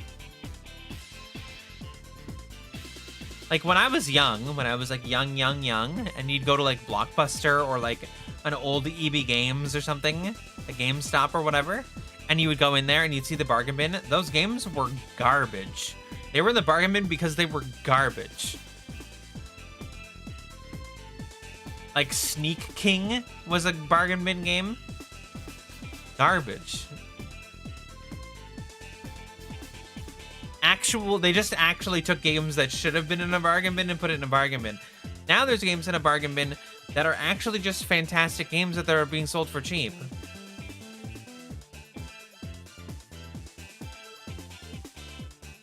think my Steam account still has my,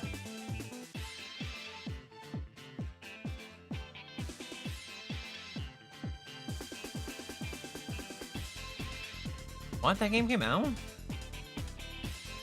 Sorry, I just got solely sidetracked because the game I had on my wish list for a long time that I was watching just came out. Or had come out a bit ago or something. It's under my activity. How do I check my games? Is it on my profile? Yeah.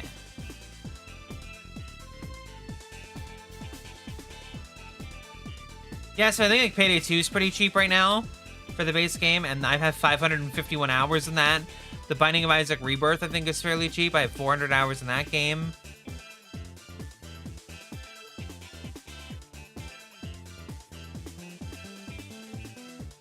I think Risk of Rain 2 is fairly cheap. I have a bunch of hours in that game. Terraria is pretty cheap. I have a bunch of hours in that. Enter the Gungeon.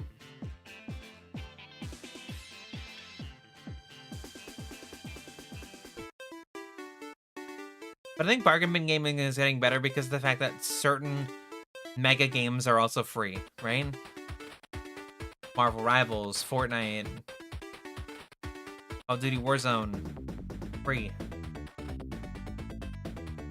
Terraria is basically always at least $10 US.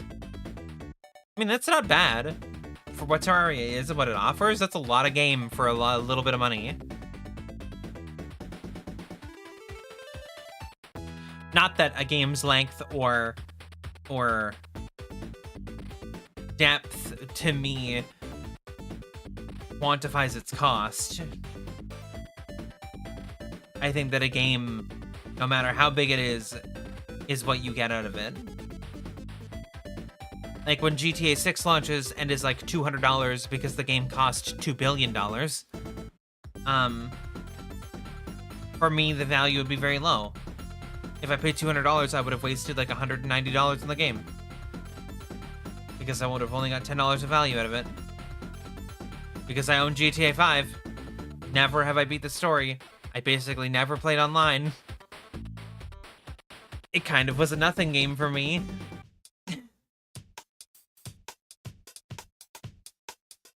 Fuck it, let's play Death Road to Canada. I don't think that Death Road to Canada... For me, Death Road to Canada is not a very fun game.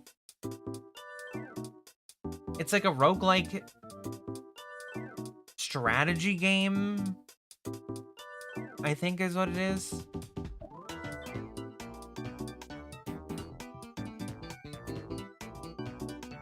It's very Oregon Trail, but like then there's actual like bits you have to play. And I don't know. Meh. If we were gonna play basically Oregon Trail, I would want to just play Oregon Trail, and the horror of it is the fact that we have to be on the Oregon Trail. Isn't there one that's actually just called Oregon Trail? That's like basically just Oregon Trail, but about death.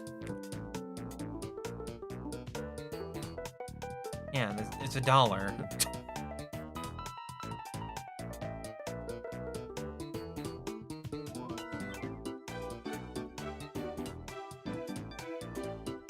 Do I own Death Road to Canada? I do. It's $3.39 right now, which isn't bad.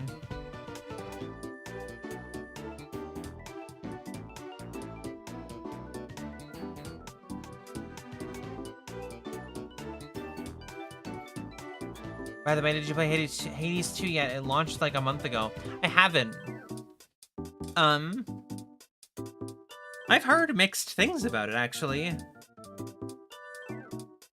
Which is odd, because the first game was really good.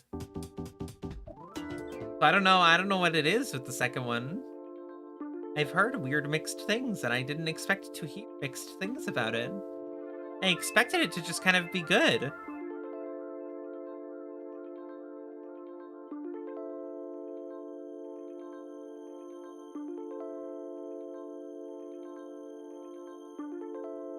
I mean, by Google user reviews, it is a 92.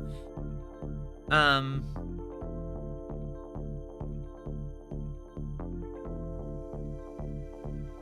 would assume it's good, right?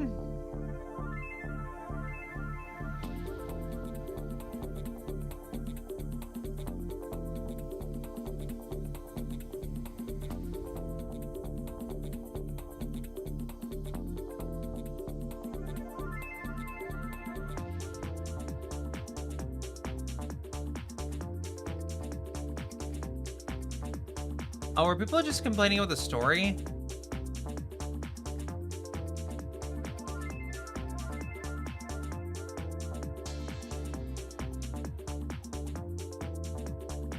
See, people are saying it's so based on the little of the reviews I just looked at, which was like maybe 10 of them, of the negative reviews specifically, a lot of people are saying it's a fantastic sequel and very good. The ending just didn't land. Like, the ending of the game was just kind of bad. I don't understand.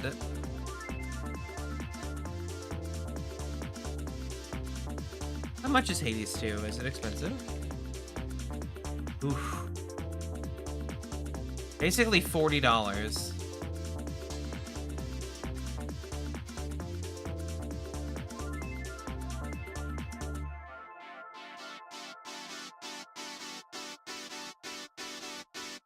Feels like 10 times the content of Hades 1.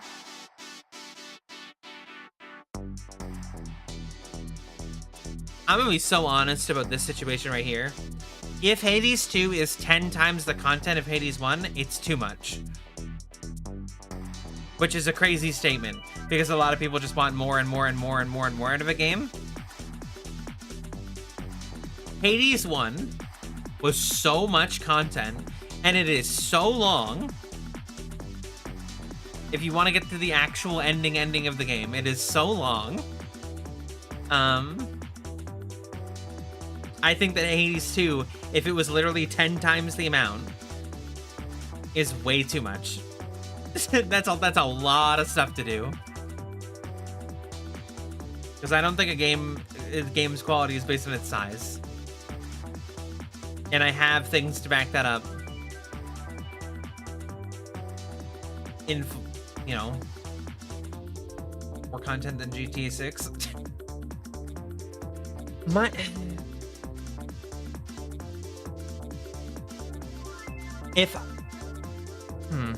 How do I want to say this?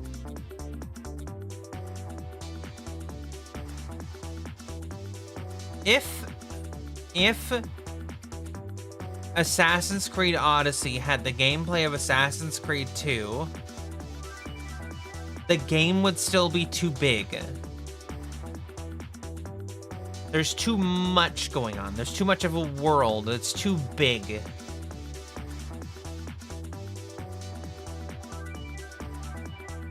See, even over twice as much as the first game,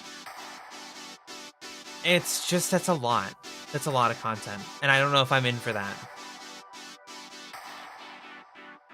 Especially for like a roguelite. I want it to be digestible. There's been a lot of roguelikes that I haven't beaten all the way through because of the fact that beating them sucks. I've never beaten in its entirety The Binding of Isaac because that sucks. I've finished runs before. I've finished many before. I've done full characters' little sticky note sheets of endings or whatever. I'm not beating everything in Binding of Isaac. That's a lot of stuff. Enter the Gungeon? I think I may have beaten all of Enter the Gungeon. It's concise enough. There's only like a couple characters, and you finish their true endings, and you finish the Lich or whatever, you're good.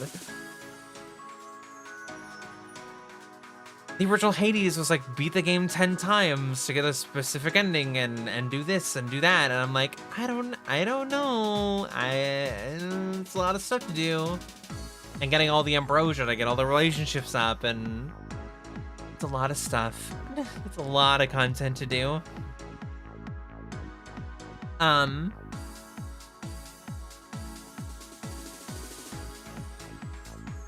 The quantity doesn't equal the quality for me. You could have a really small game and it be one of my favorite games ever.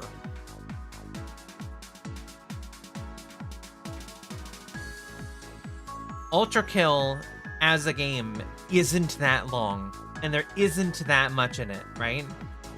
Yes, I would consider it a full-size game, even though it is still being updated and things are being added, but that is one of my favorite, like, those hyper-intensive shooters. That's one of my favorites. a quality over quantity kind of game. And a good example for those who know the games, who are old enough to know the games, who are enjoyers of collectathons. I like Banjo-Kazooie, right? But I hate Banjo-Tooie. The games fundamentally on their basic level are the same. But the issue is the scale. Banjo-Kazooie is small enough that each level feels concise. You can get everything, everything's done, you're good to go. Tooie, there's a lot of mechanical changes where you play as different characters. There's a lot of, the worlds are bigger and there's more stuff to collect in them. There's stuff you can only do as Banjo. There's stuff you can only do as Kazooie. There's stuff that you can only do as Mumbo. There's stuff that you can only do when you're transformed. It's very, we took the content you had and made it 4 times as big by adding the more characters and adding the more space and adding all this. And it just retracted for, like, it took away from the experience, which is very, it's the reason I didn't like Banjo-Tooie. It's the reason I don't like Yooka-Laylee, because it's not Banjo, because Banjo has the scale correct. Their game is the right size.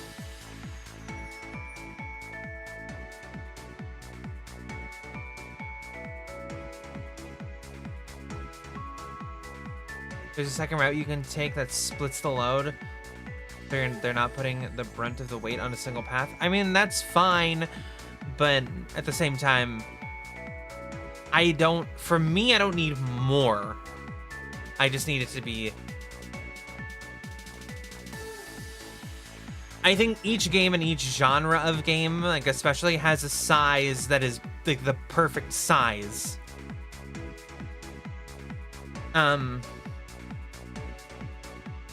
A game I've been playing with my moderator, a friend of mine, recently, that I think is outgrowing its own size, is Blueprints.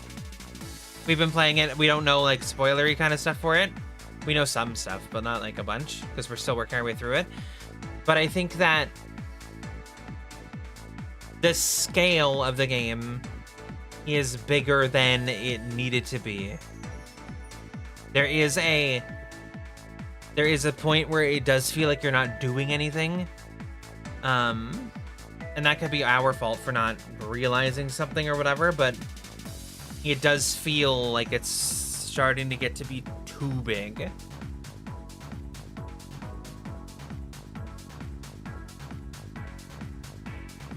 I don't even think it's that. Things are just too hyper specific. Yeah, but I think that goes with the game's scale, because them doing that increases the length of the game, which increases the scale. The early progression is great, so if you kept at the pace of the early progression for the entirety of the game, or even just slow down a little bit, that would be fine. But it feels like in the game, in the way that you and I have been playing it, we hit a wall, and we're just waiting for the things to line up so we can get there.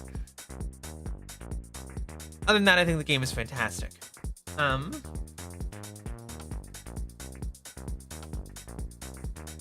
For me, it's a part of scale. For me, that counts as a part of the scale, because of the fact that things are too specific, requires that you do more runs, which makes the scale of the game bigger. Like the Hades thing, if you look at a single run of Hades, the scale of the game's pretty small. You only go to like 4 worlds and then you're finished. But it's the fact of doing it over and over and over and over and over and over and over again to get the relationships up and getting the endings and the everything else adds to the scale. And that includes runs where you fail. The scale of the game is just kind of, for me, excessive.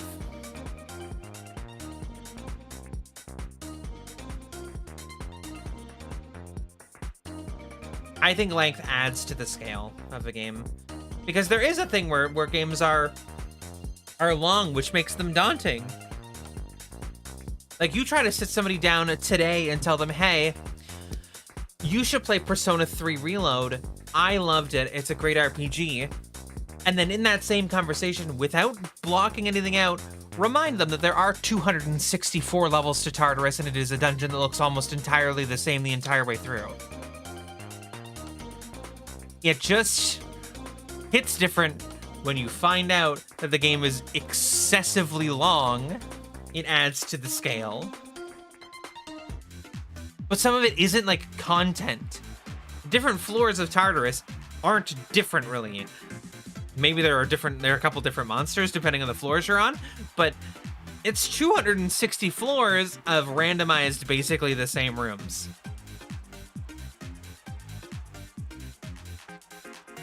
So it's not like it's a scale issue for me. For me, that's a scale issue. And that's fine. It just comes down to what you like. But Blueprints is kind of hitting that sort of area where it feels like we're not doing anything. And that's my problem with certain games. So Hades 2 might have a scale problem for me. And that's fine. People can have...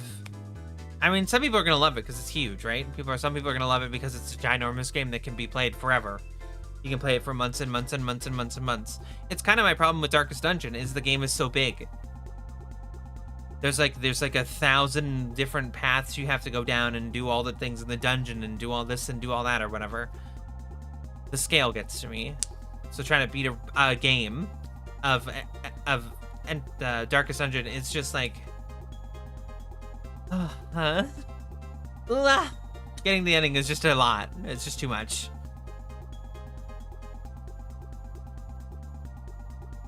The scaling is too big.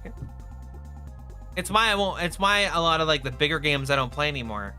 Like Red Dead Redemption, I've never played it because it's so big, it's so long, and it's so big that it's like, no thanks. Breath of the Wild I beat, but that was like an exception to the rule. I don't know why I chose that I was gonna beat that. That game is A, way too big, B, there's nothing in it. So the scale is too big, but at the same time there's nothing. Mario Odyssey I won't play. Too big, it's too much shit. Too much shit. Not doing it. Fuck any of the new Assassin's Creeds, I'm not playing them. That's way too long. I didn't beat Ghost of Tsushima, and I fucking love that game. I still haven't beat a Persona game, and I love those games. We're gonna beat them on stream, though. So don't worry, we're gonna get there. I like games that are a little bit more like a concise little package that they're like, here you go.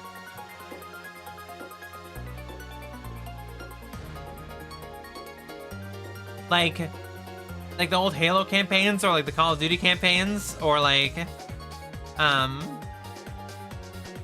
Devil May Cry and stuff. Little concise packages. The most recent Assassin's Creed game I played is, I believe, Syndicate, the London one. That is Syndicate, where you play as Jacob and Evie Fry. I never finished that game. The last Assassin's Creed that I played all the way through to its completion was Assassin's Creed Unity, and I truly believe that Unity is one of the best Assassin's Creed games that's ever come out. I think that 2 and Unity are some of the best that they've done. Even though I know a lot of people had problems with Unity when it came out, I think Unity is a fantastic game.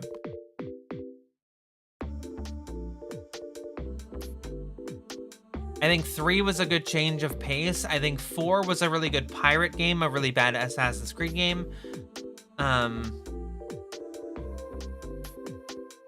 Is it Rogue? Rogue was just a stupid game in general. Unity I thought was fantastic. Syndicate I think is less Assassin's Creed and more gang warfare kind of game. Origins, I put down Assassin's Creed Origins literally at the moment that I went to assassinate somebody. I jumped on them, stabbed them in the neck, and then he got up, threw me off of him onto the ground, and then everyone in the area started attacking me. Right when that happened, I turned the game off and was like, I'm never playing a new Assassin's Creed again.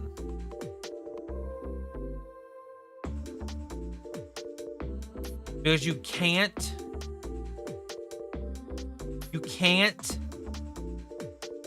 take Assassin's Creed, where stealth killing your target by doing the platforming puzzle to then get to them where they're like isolated or whatever. You can't take the part of the insta-kill out of that and make me feel okay with it. You can change the combat up however you want. You can make it Batman Arkham style, fucking parry and destroy people. Yeah, whatever, right? You can do that, sure. You can't take Assassin's Creed and make it... I stab someone after doing a huge stealth section and he throws me on the ground.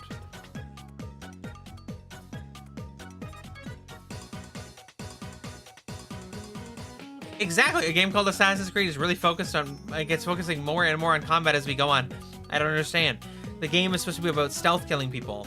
And Mirage tried to get that back with like the Mirage system where you like teleport to people and stab them. But I think that's stupid because it takes the challenge out. The point is it's supposed to be hard to get to your target to kill them. You know how cool it feels to play Assassin's Creed 2, plays Ezio, and like sneak up on somebody and then be like, yeah, and stab them?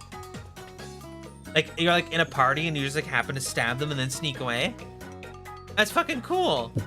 Or like Unity, where you're playing as Arno and you're doing like similar things, but you got like this weird, crazy, cool parkour system going on. It made like the climbing feel more fluid. You could run through buildings and stuff. It was very cool. But then the new ones ruin it. I think, isn't it in Odyssey you don't even have the Hidden Blade? Assassin's Creed is like historical Hitman. It's like historical Hitman, except if Hitman encouraged you to pull out like a submachine gun and shoot at a bunch of people. Assassin's Creed should have literally been Hitman in the open world, but ancient times. That should have been it. That is Assassin's Creed. But now Assassin's Creed is just like shittier games like Ghost of Tsushima. Ghost of Tsushima, fantastic, focuses on combat because that's what it's supposed to be. Assassin's Creed focuses on combat even though it's about assassination.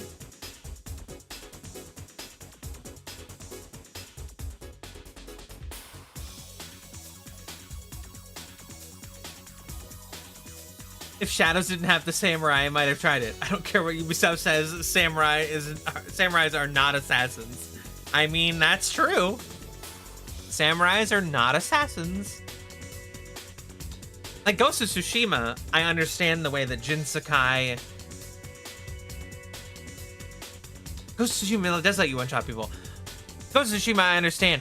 They even tell you that you're being dishonorable by assassinating people and stabbing them in the back and stuff, and not being like, rah, fight me. Which, like, I really enjoyed. I liked that part of the game. But Ghost of Tsushima is basically what I would have liked Assassin's Creed to be if it wanted to be more focused on combat, so...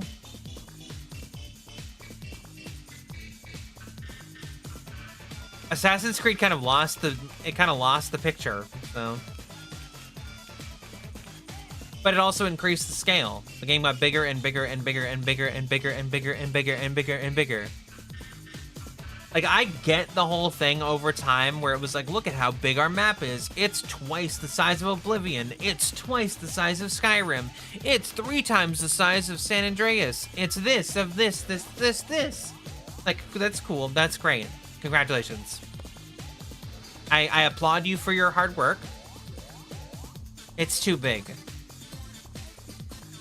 Like, you tell me a single player of Skyrim or Oblivion who was like, you know, I think I will walk from one end of the map to the other.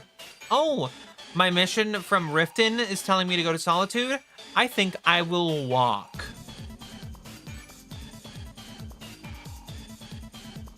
At least the Hitman games still understand stealth is the main draw. Exactly.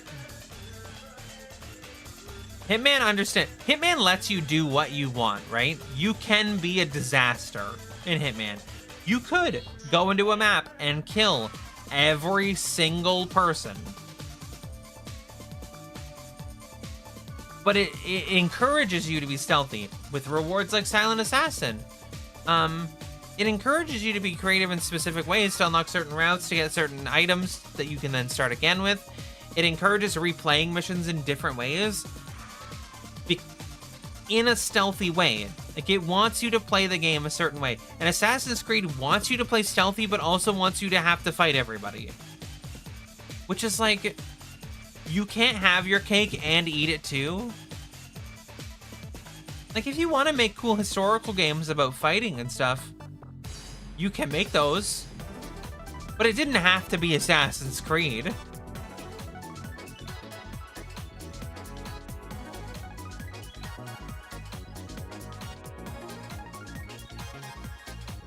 Like, the same way that, like, EA killed Titanfall to make Apex Legends, you didn't have to kill Titanfall to make Apex Legends. You could have had them both happening.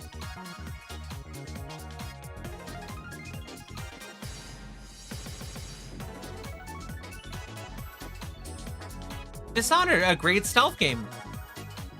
Which is funny that you mentioned that, actually. Dishonored 1, I think, is a fantastic stealth game. I think that Dishonored 2 has the scale problem where I think Dishonored 2 is too big. I like the first one, but the second one's too big for me.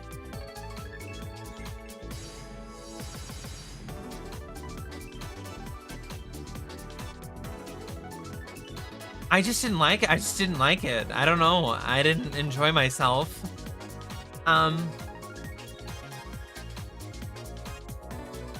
But, like, if you're making a stealth game, if you're making an Assassin's Creed, you have to know that Assassin's Creed is a stealth game at heart. Assassin's Creed 1, 2, Brotherhood a little bit less so, Revelations, 3, Unity are in their blood. They're stealth games where you're tracking a target, or you're following them, or you're gaining information about them, or this or that or whatever. The whole point of the level structure of Assassin's Creed is you get to a new area, you find out about a person, you need to then kill this person, but first you need to gather information about where they're going to be. You need to figure out opportunities when they're going to be in the open, and then you go and you use the opportunities plus everything else to then go and kill him or her. Like, you go to kill them. And the mission structure leads you to the conclusion of the kill. So the payoff for the work that you do is the fact that you kill them. In the new ones, it's like, this person needs to die, go kill them. And you go to kill them without doing any of the work, and then when you go to kill them, you can't just stab them, you have to have some sort of big brawl. Games industry also has this weird perception of the market that people don't want new IPs, they want familiar franchises everybody knows. The games industry does really believe that, unfortunately.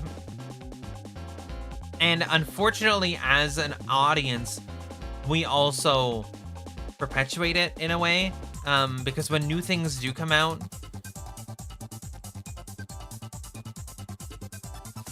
when new things come out of new IPs, it's either a sleeper hit, it's either unpopular, or it just wasn't good in the first place. Sometimes it hits and people love it. When Cuphead first came out, it was a very original idea, it was kind of its own thing, and everybody kind of ended up flocking to it, which was great for that.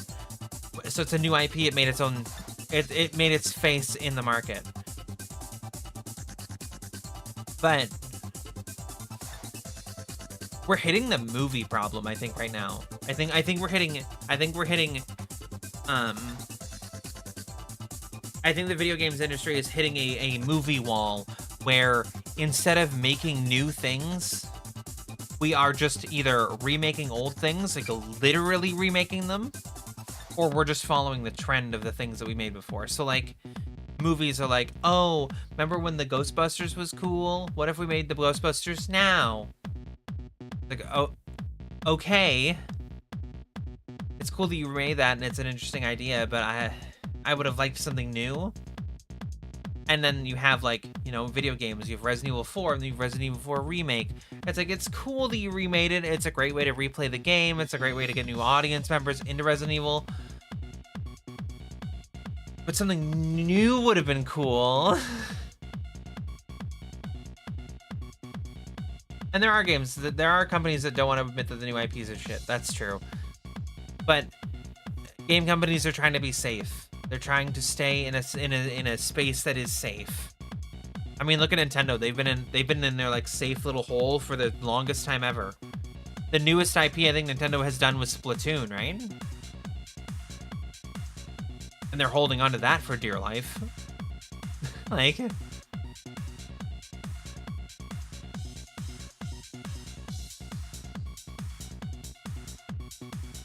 safe over risk. Yeah, you don't want to play the risk. You have to play something that'll be safe. Movies don't take risks, which is why really I don't watch movies anymore, because modern movies just aren't interesting anymore. Whereas gaming is the same. A lot of modern games that come out aren't fun. They're safe.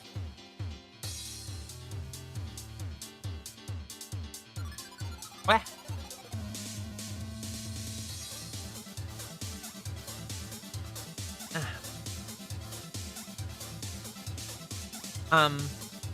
Like, it's a dilemma. It's a dilemma I like to call the blockbuster endeavor.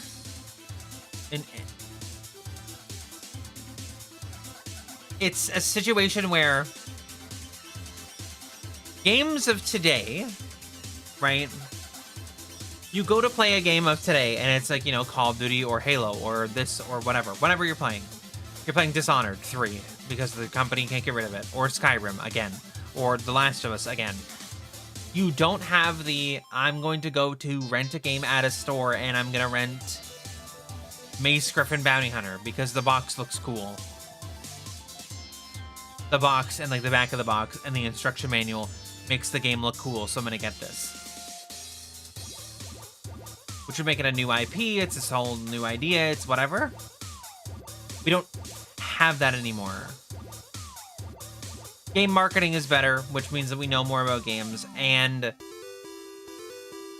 since the marketing tends to be better, we tend to stick with stuff that's safe, because marketing a safe game is better than marketing a risky title. And like indie devs, I believe in them to make new and interesting ideas, but at the same time, they try to pitch their ideas to big companies so they can get funding. They get shut down because their games are too risky. There are stories of game devs who are, they're trying to work on something crazy and they'll go to like a company that's really good about that and they'll be like, that's too risky for us to take. Basically just saying, if your game was safer, we would do it.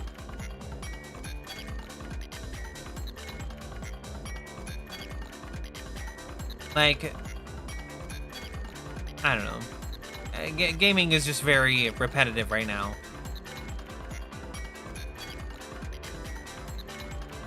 And even some new IPs they don't feel new.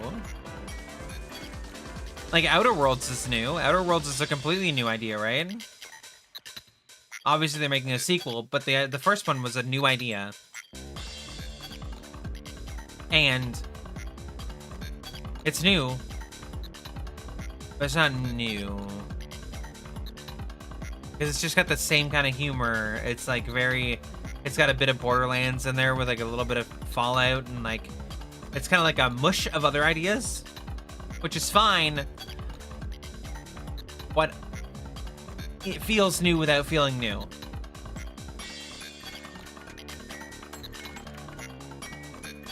Crash Bandicoot, right?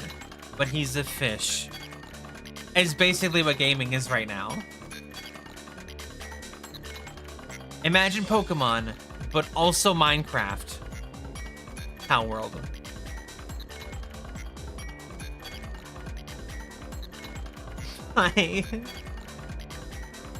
It's just not. And I get that's how we make new IPs and stuff, but we just don't make them enough now. Minecraft, but Diablo. Minecraft Dungeons, yeah. But I mean, like, that is a way you make new IPs for stuff. I mean, the Minecraft Dungeons is a new IP. That's the same IP in a different genre. But like the way that they used to make IPs is like, what if Mario but fast? Sonic. It's a new IP, but they're very much the same style of game. It's a platformer where you collect coins or rings and make it to the end of the level.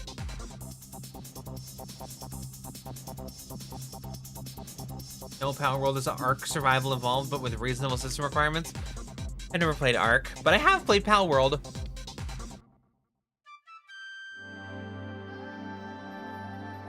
I don't know. I think that the whole IP situation is bad because people aren't making new things. We're just kind of replaying old stuff. And Ark is just a Rust with dinosaurs.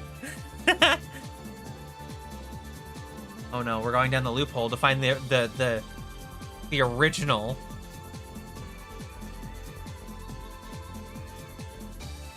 But isn't Rust just like Minecraft, but like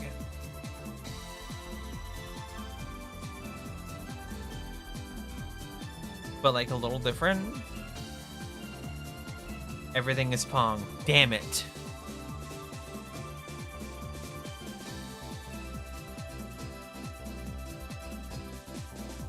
But I mean, like, I get what you're saying with the whole IP situation.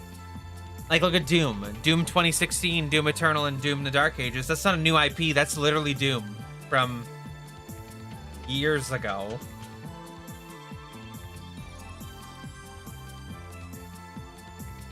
Rust, Minecraft, but you can't destroy the environment to help.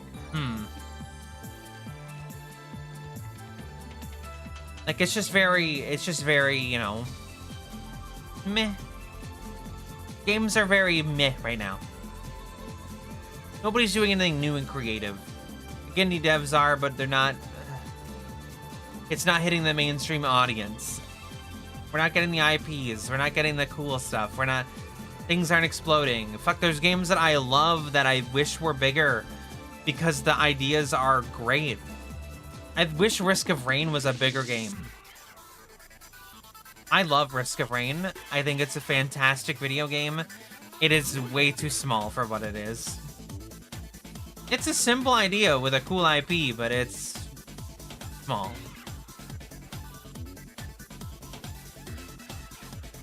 And not the first Risk of Rain. I think Risk of Rain 1 is actually kind of bad.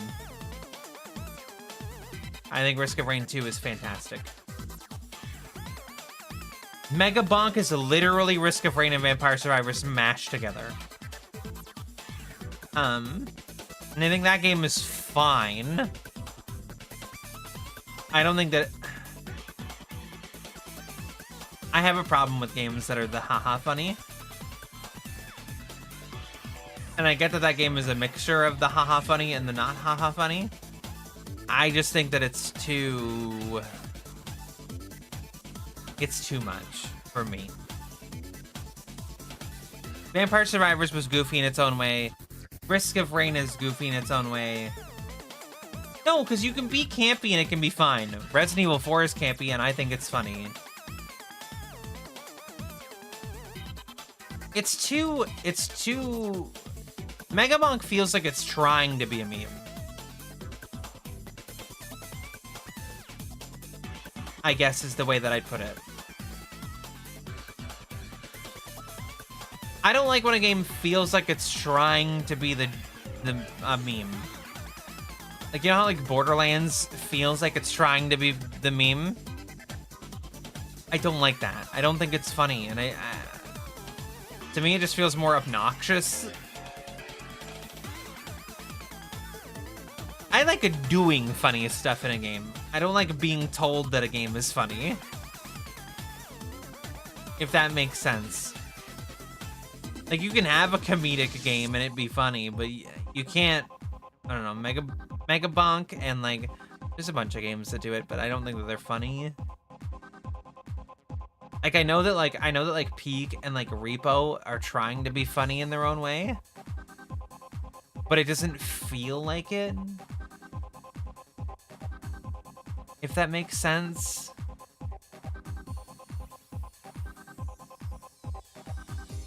Evolve at least tried to be experimental, and it had a lot of work that went into it. Especially on the characters. Now it's basically lost media. You mean Evolve, like the 4v1? Dynasty monster game. I have that on my Steam account. I think I played it like once. Evolve just felt very like Friday the 13th to me.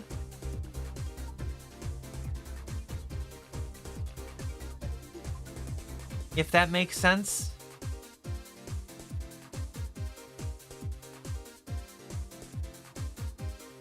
It's the group of people versus the one kind of situation, whereas in Evolve, I think you had to kill the dinosaur monster thing. Whereas in like Friday the 13th, you're just trying to escape summer camp. But it is that like team situation. Yeah.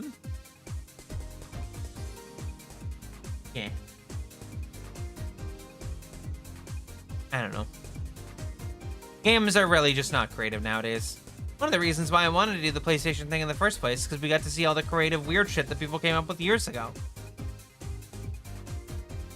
The weird, wacky, wild games people used to play. There are people with private servers of Evolve? I think there's private servers for Friday the 13th too. Which is nice, because at least the game's not dead. I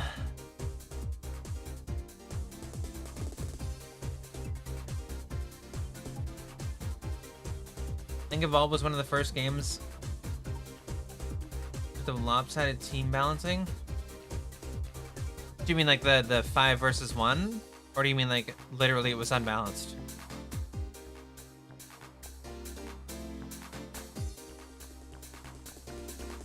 Because I'm okay with the people versus the many versus the few. But I'm okay with the many versus the few because I like the idea of somebody being like the villain. Because sometimes having that power feels really funny. Really fun and everything, so I don't know. It's a cool idea. Like the 4v1, but the 1 is really strong. Yeah, I kind of like that idea sometimes. I like it in a horror setting more than anything. I think that works better. I've never played Dead by Daylight, but I've heard that that's what that it kind of is, and I'm sure that's fun. I loved Friday the 13th. I thought that was hilarious.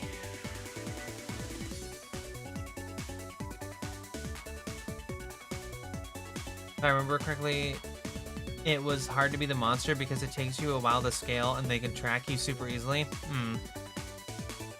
Yeah, that does tend to be the problem with those. And then if they don't let you have the tracking pretty easy or whatever, the person evolves too fast and kills everybody.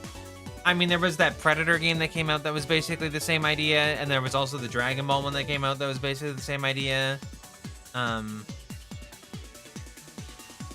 don't know what happened to those. I assume that they failed.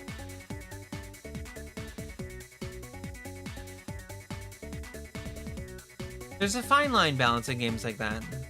And I think finding that balance is kind of hard. You kind of have to be dedicated to the grind of figuring out the balance. Because with how terminally online and how terminally gamer people are nowadays, finding the meta is too easy. Having the thing that is the best thing is too, like, everywhere. I think that the metas of things have ruined a lot of games. Like shooters even. I think that like Call of Duty having a meta where these are the best guns kind of ruins the whole experience.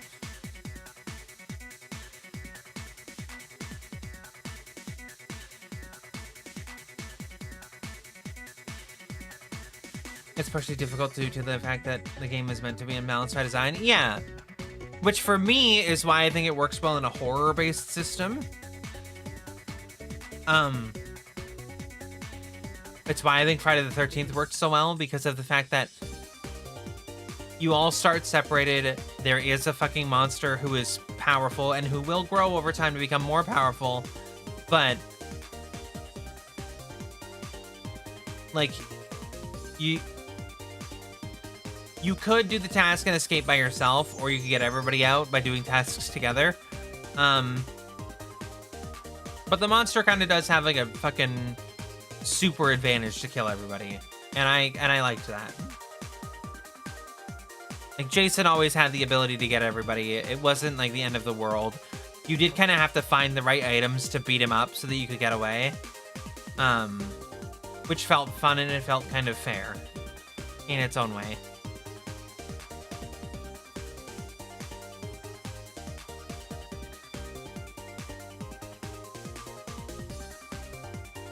And then you spawn next to the keys, battery, gas, and the 4-seater. Yeah, but then Jason chases the car and he stops you by standing in front of it. And then you're like, oh fuck, he's gonna beat my ass.